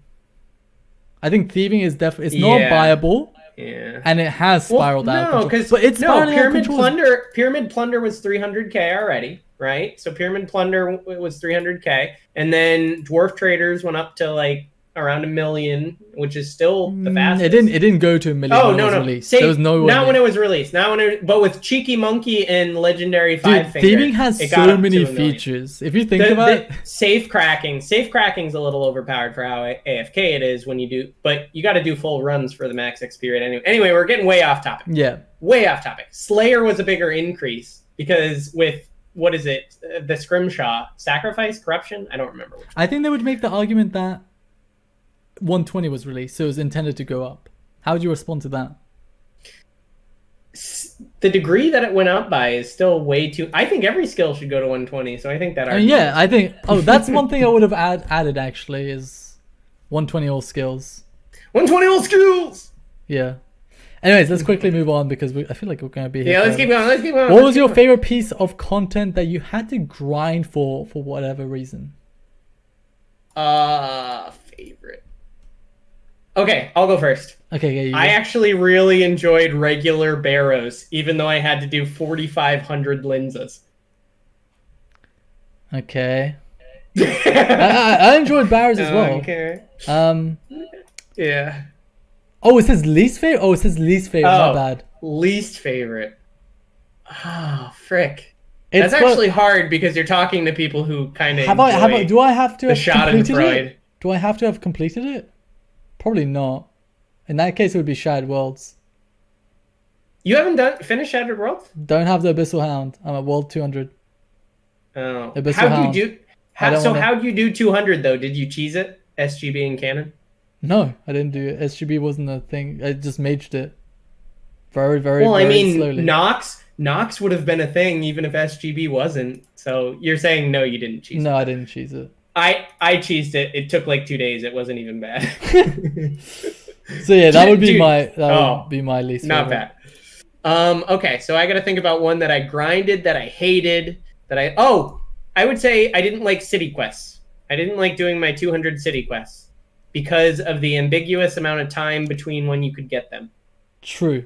I agree. Also, when you logged out, it reset the timer, right? I think so. So it depends. Well, there's a lot of nuances to it. Yeah. I just stopped doing many a day. I just started doing one a day. That's all I did. Yeah, I just finished it like 4 months ago. Jesus. Because I just did one a day when I logged in because I didn't want to get there and that stupid camel to look at me with his stupid face and say, city tasks will pop up from time to time. I'm yeah. So anyway, that was my least. Why does Omid have such a big forehead? People are different. Okay. Your mother didn't tell you that? With the recent achievement system updates, RuneScore in 2017 and Achievement Bonanza in 2018, we've seen a lot of non-true trim achievements added non-unlockables, owning X achievement. Since this, wait, are you in this? Can you see this channel? Let me give you the ability to see this channel. Give me a sec.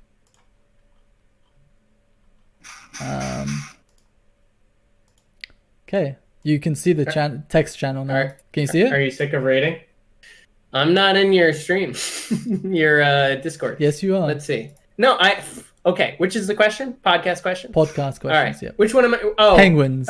Penguins. Okay. Although there is some type of requirement for a cape, this would be a one-time unlock like Conquest where you lost it. If lost, you still. Can you read it to chat? They want to hear you read a question. Okay. With the recent achievement system updates, RuneScore in 2017 and Achievement Bonanza in 2018, we've seen a lot of non-true trim achievements added, non-unlockable / owning X outfit. Since this is the future of achievements, what are your thoughts on these kind of things being added to comp / trim? An example would be owning all 4 BA insignias. Although this isn't true trim, we could see a day where this is a type of requirement for a cape. Okay, how do I feel about that? So Omid's point about it being difficult to determine objective requirements is magnified tenfold for this. So like the achievement system allows them to come out with whatever they want, right? Like make all these different types of pizzas or use a feather on Saryu, like all this random stuff that doesn't really have any basis within existing gameplay or rewards. To that end, I don't think rune score in general or achievements in general should be incorporated into other unlocks. I think they should be there, just stand alone as they are for the people who want to do them. I don't think they should be factored into like comp or trim. I agree. Omid, you're supposed to disagree vehemently. All right. And then we yell at each other for 45 minutes. Stupid. And we come to a common understanding and then we move on. All missing the original topic completely. Lightsaber asks, what do you feel about adding 2 items to 1 slot on the action bar main? They're probably going to do this. Because when ModPie was asked about macroing, he kind of suggested this. The ability to add wand and orb to 1 action bar slot. So depending on how they do it, it could be incredibly technically difficult, right? Because if it just uses it right from your inventory, how's it going to know which Imperium core to use? Is it going to use your, flanking let's say automatically? Let's say the technical aspect is easy. Oh, I mean, I don't mind it. I don't think it's absolutely necessary. Now let me hit you with a hard fucking question that you won't be able to answer. Ready? Do you think okay, that game developers should develop their game around macroing? Absolutely not. Well, isn't this kind of that? I'm not saying they should do this update. I thought you said. I'm just saying I don't mind if they do this. Okay. Okay. They shouldn't spend any, extra time. But if you could decide whether this exists or not. No, it's not needed at all. Okay. It's not and quality of life for lowers. See, I'm kind of conflicted. Yeah. Like realistically, a lot of people macro switches and stuff, right? 4-tick auto attack, yeah. But at the same time, I don't want them to develop their game around macroing because then you just bring that skill ceiling down way too low. But is it a skill? Is it a skill if you're not operating within the terms of service? Right. So yeah, but I'm not saying everyone macros. Everything. Oh yeah. No. Absolutely. But like, that's just how it is. Like, it's a very hard question that I can't even answer. Like, yeah. I can't come up with like a satisfying answer. Yeah, because there is no good answer.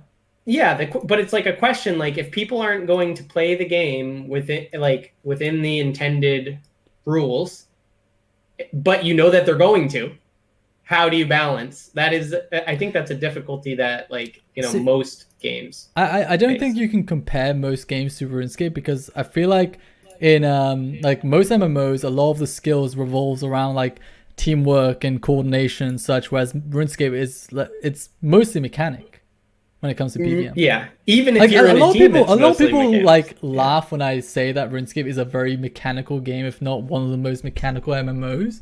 But like realistically, it is. It's very mechanically heavy. Yeah. If you want to optimize, right? Not everyone can do what like Couchy can do like consistently. It's just really fucking difficult mechanically and timing. Do I macro? Okay. No. You can tell that I don't macro because I fuck up my blade dive. That's exactly what I was going to say. If you ever see me PVM, you can tell no macros involved because I'm trash. Favorite anime opening and ending? All right, what's your answer? Because I hope you don't take mine. Yours is Cowboy Bebop for opening. I don't know about ending. That's a hard I think we're actually going the other way. I think Cowboy Bebop is my favorite ending, and my favorite opening might be FMA. Yeah. Why do I know you too well? This is I know you better than your parents and your girlfriend. It's kind of sad. Well, Alex would have no idea what my favorite anime opening is. Wait, does she not watch anime? Oh, it's next after we finish Curb Your Enthusiasm. She's watching Cowboy Bebop. She is watching Cowboy. She's not considering she's it. Not, she is. She is. Okay. Yeah. There's no choice in the matter. I mean, mine would be.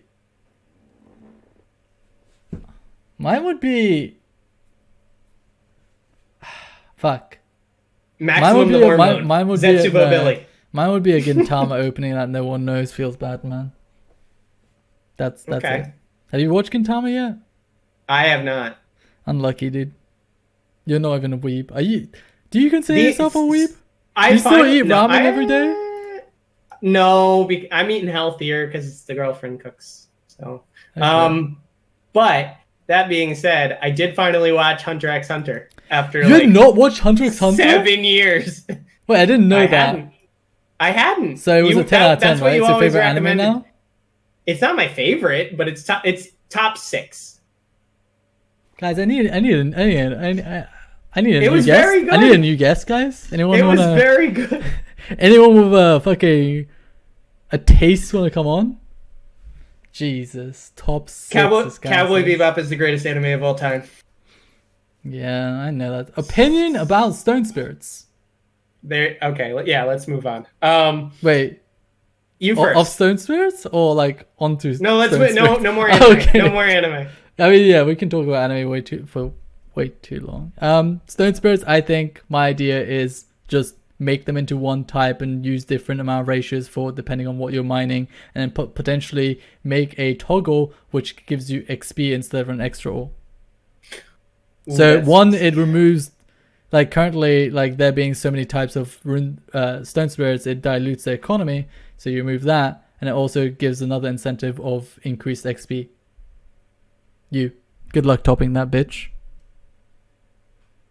I can't. I agree with Boom! And that's why I'm the host, bitches. Isn't that good that I agree with? I need a new guest. He doesn't disagree. No, I think you're right, and I think that's probably the least developmentally resource, required. I don't see why they haven't done something like that. Yeah, it wouldn't take much development time, I feel. Well, I just like the rationale that they go through. Why are ores not as valuable? Because people aren't smithing. Why are people not? You know what I mean? Like they just go through these like 5 why analysis when it's pretty easy to see that the game is so focused on efficiency that nobody's going to take your freaking neckrite stone spirits and go get suboptimal XP per hour and also less money when they could be doing Animica. Like, yeah, you could sell that and buy a different stone spirit and go do that. Yeah. And like, it's just dumb. I'm going to do it because there's no they're GP. Like 50 GP. Yeah. It's just... I agree. Stone spirits, 1 drop. I like it. I like the idea. All right. Well, do you think they do? Follow up. Do you think they should do that with other resources? Wood spirits take logs off all the drop tables. Oh, you're saying I thought you meant like the compacting and. No, they took almost all armor and ores off drop tables, replaced them with stone spirits and salvage. Wait, do you like the idea of reworks? I would rather they introduce new content than okay. So you wouldn't want like woodcutting to get the same thing as mining and smithing. I feel like they spent so much time on mining smithing. It's not worth it, 100%. It also probably was not. People just wanted an expansion to mining smithing. People just wanted an expansion and a rebalancing. People didn't want mining to be trained differently, or people didn't want smithing to be trained differently. I don't think anyone asked mining had crablets. Like if you wanted to train like that, you could train like that. Yeah, like obviously the requirement was what is it? 90 for regular crablets, 97 for the golden ones. I don't know. I'm not saying it's necessarily a bad thing. I'm just saying that it was definitely not worth it. Wasn't bad at all. No chance it was worth it. Too many people. Yeah. All right. Damn, agreeing again. We gotta stop. Well, there are no more questions in the podcast questions exclusive to subs. So, but we've got one more announcement. Don't we, Gunnar? Do we? Oh yeah, we do. All right. So this is actually the biggest announcement of this podcast. All right. Are you guys ready? Are you guys ready? My pants are off right now. Okay, don't stand up. I'll get banned. All right. From now on this podcast, Dragonseance, Gunnar, leader of efficiency experts, 5th person to 5.2, will be... Get your pogs ready. Hold your pogs. Will be my co-host moving forward. The thunderous applause of one. I like it. So from now on, we'll probably have one guest on every 2 weeks, and Gunnar will be attending with me every 2 weeks, every time. Also, I'll be uploading this eventually to YouTube as well before the next podcast. So yeah. And for those of you worried that I will talk over everybody like I do over Omid, I'm more polite to everybody. Wrong. But yeah, that concludes the podcast, guys. I hope you guys enjoyed. Also, feel free to DM me on Discord any feedback or any opinions on the podcast, because I just like kind of put this together and threw it out there. I want to do a lot more. I want to get better at like speaking and stuff and have more refined topics and not going off tangents, because I feel like if we go off tangents, we won't be able to talk about certain topics because we've kind of like touched upon them. And I want the topics to feel fresh. So the next topic will probably be PVM related. Well, I want it to be PVM related. I don't think I will do anything related to drama, because that's not RuneScape I want mostly RuneScape updates and news. So looking at the BTS, what's the next what are we going to be discussing for 6 hours next time? I definitely would want to do something combat related. We can do both combat. All right, let's leave it at that. I'll tease you the combat, guys. Something. Who could our next guest be? Ooh. Who? But yeah, Gunnar will be my co-host, guys, from now on.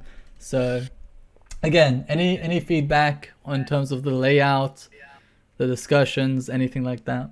Thank you. Somebody said we should get JMods. So I mean, eventually, sure. If they're willing, because I feel like I'm very harsh with my words against JX. You do go right to the top.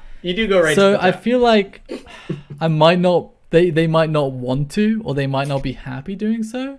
But I'd love to get into a back and forth with a JMod. I would love that, because I really want to like one of the reasons I do this is because I want you guys to understand and learn about how do I put this? I want you guys to like get to know like me, Gunnar, and the guests a lot better, and their reasonings and justifications for certain opinions, right? And I want you guys to like be informed of the correct like information and facts. Am I saying this right? Help me Sort out of. here, Mr. Co-host. No, so hopefully, Reword if it for you me. disagree, if you hear our opinions and you disagree, hopefully you'll come away with a more informed opinion, even if you still disagree. Yeah. And if you hear us and agree, you'll be able to better articulate your feelings. So hopefully it just inspires more informed RuneScape related discussion. That's it. Yeah. I mean, disagreeing with someone to a degree can be healthy because it like broadens your horizon, and as long as you have like reasons for them rather than like backed up by facts and numbers, you can usually like inform the other of the way you see the game, for example.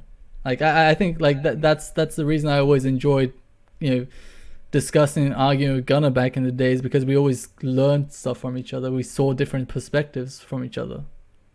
So all right, we're gonna be complimenting each other too much. Things are gonna happen. All right, it's your time to stroke me. Go on.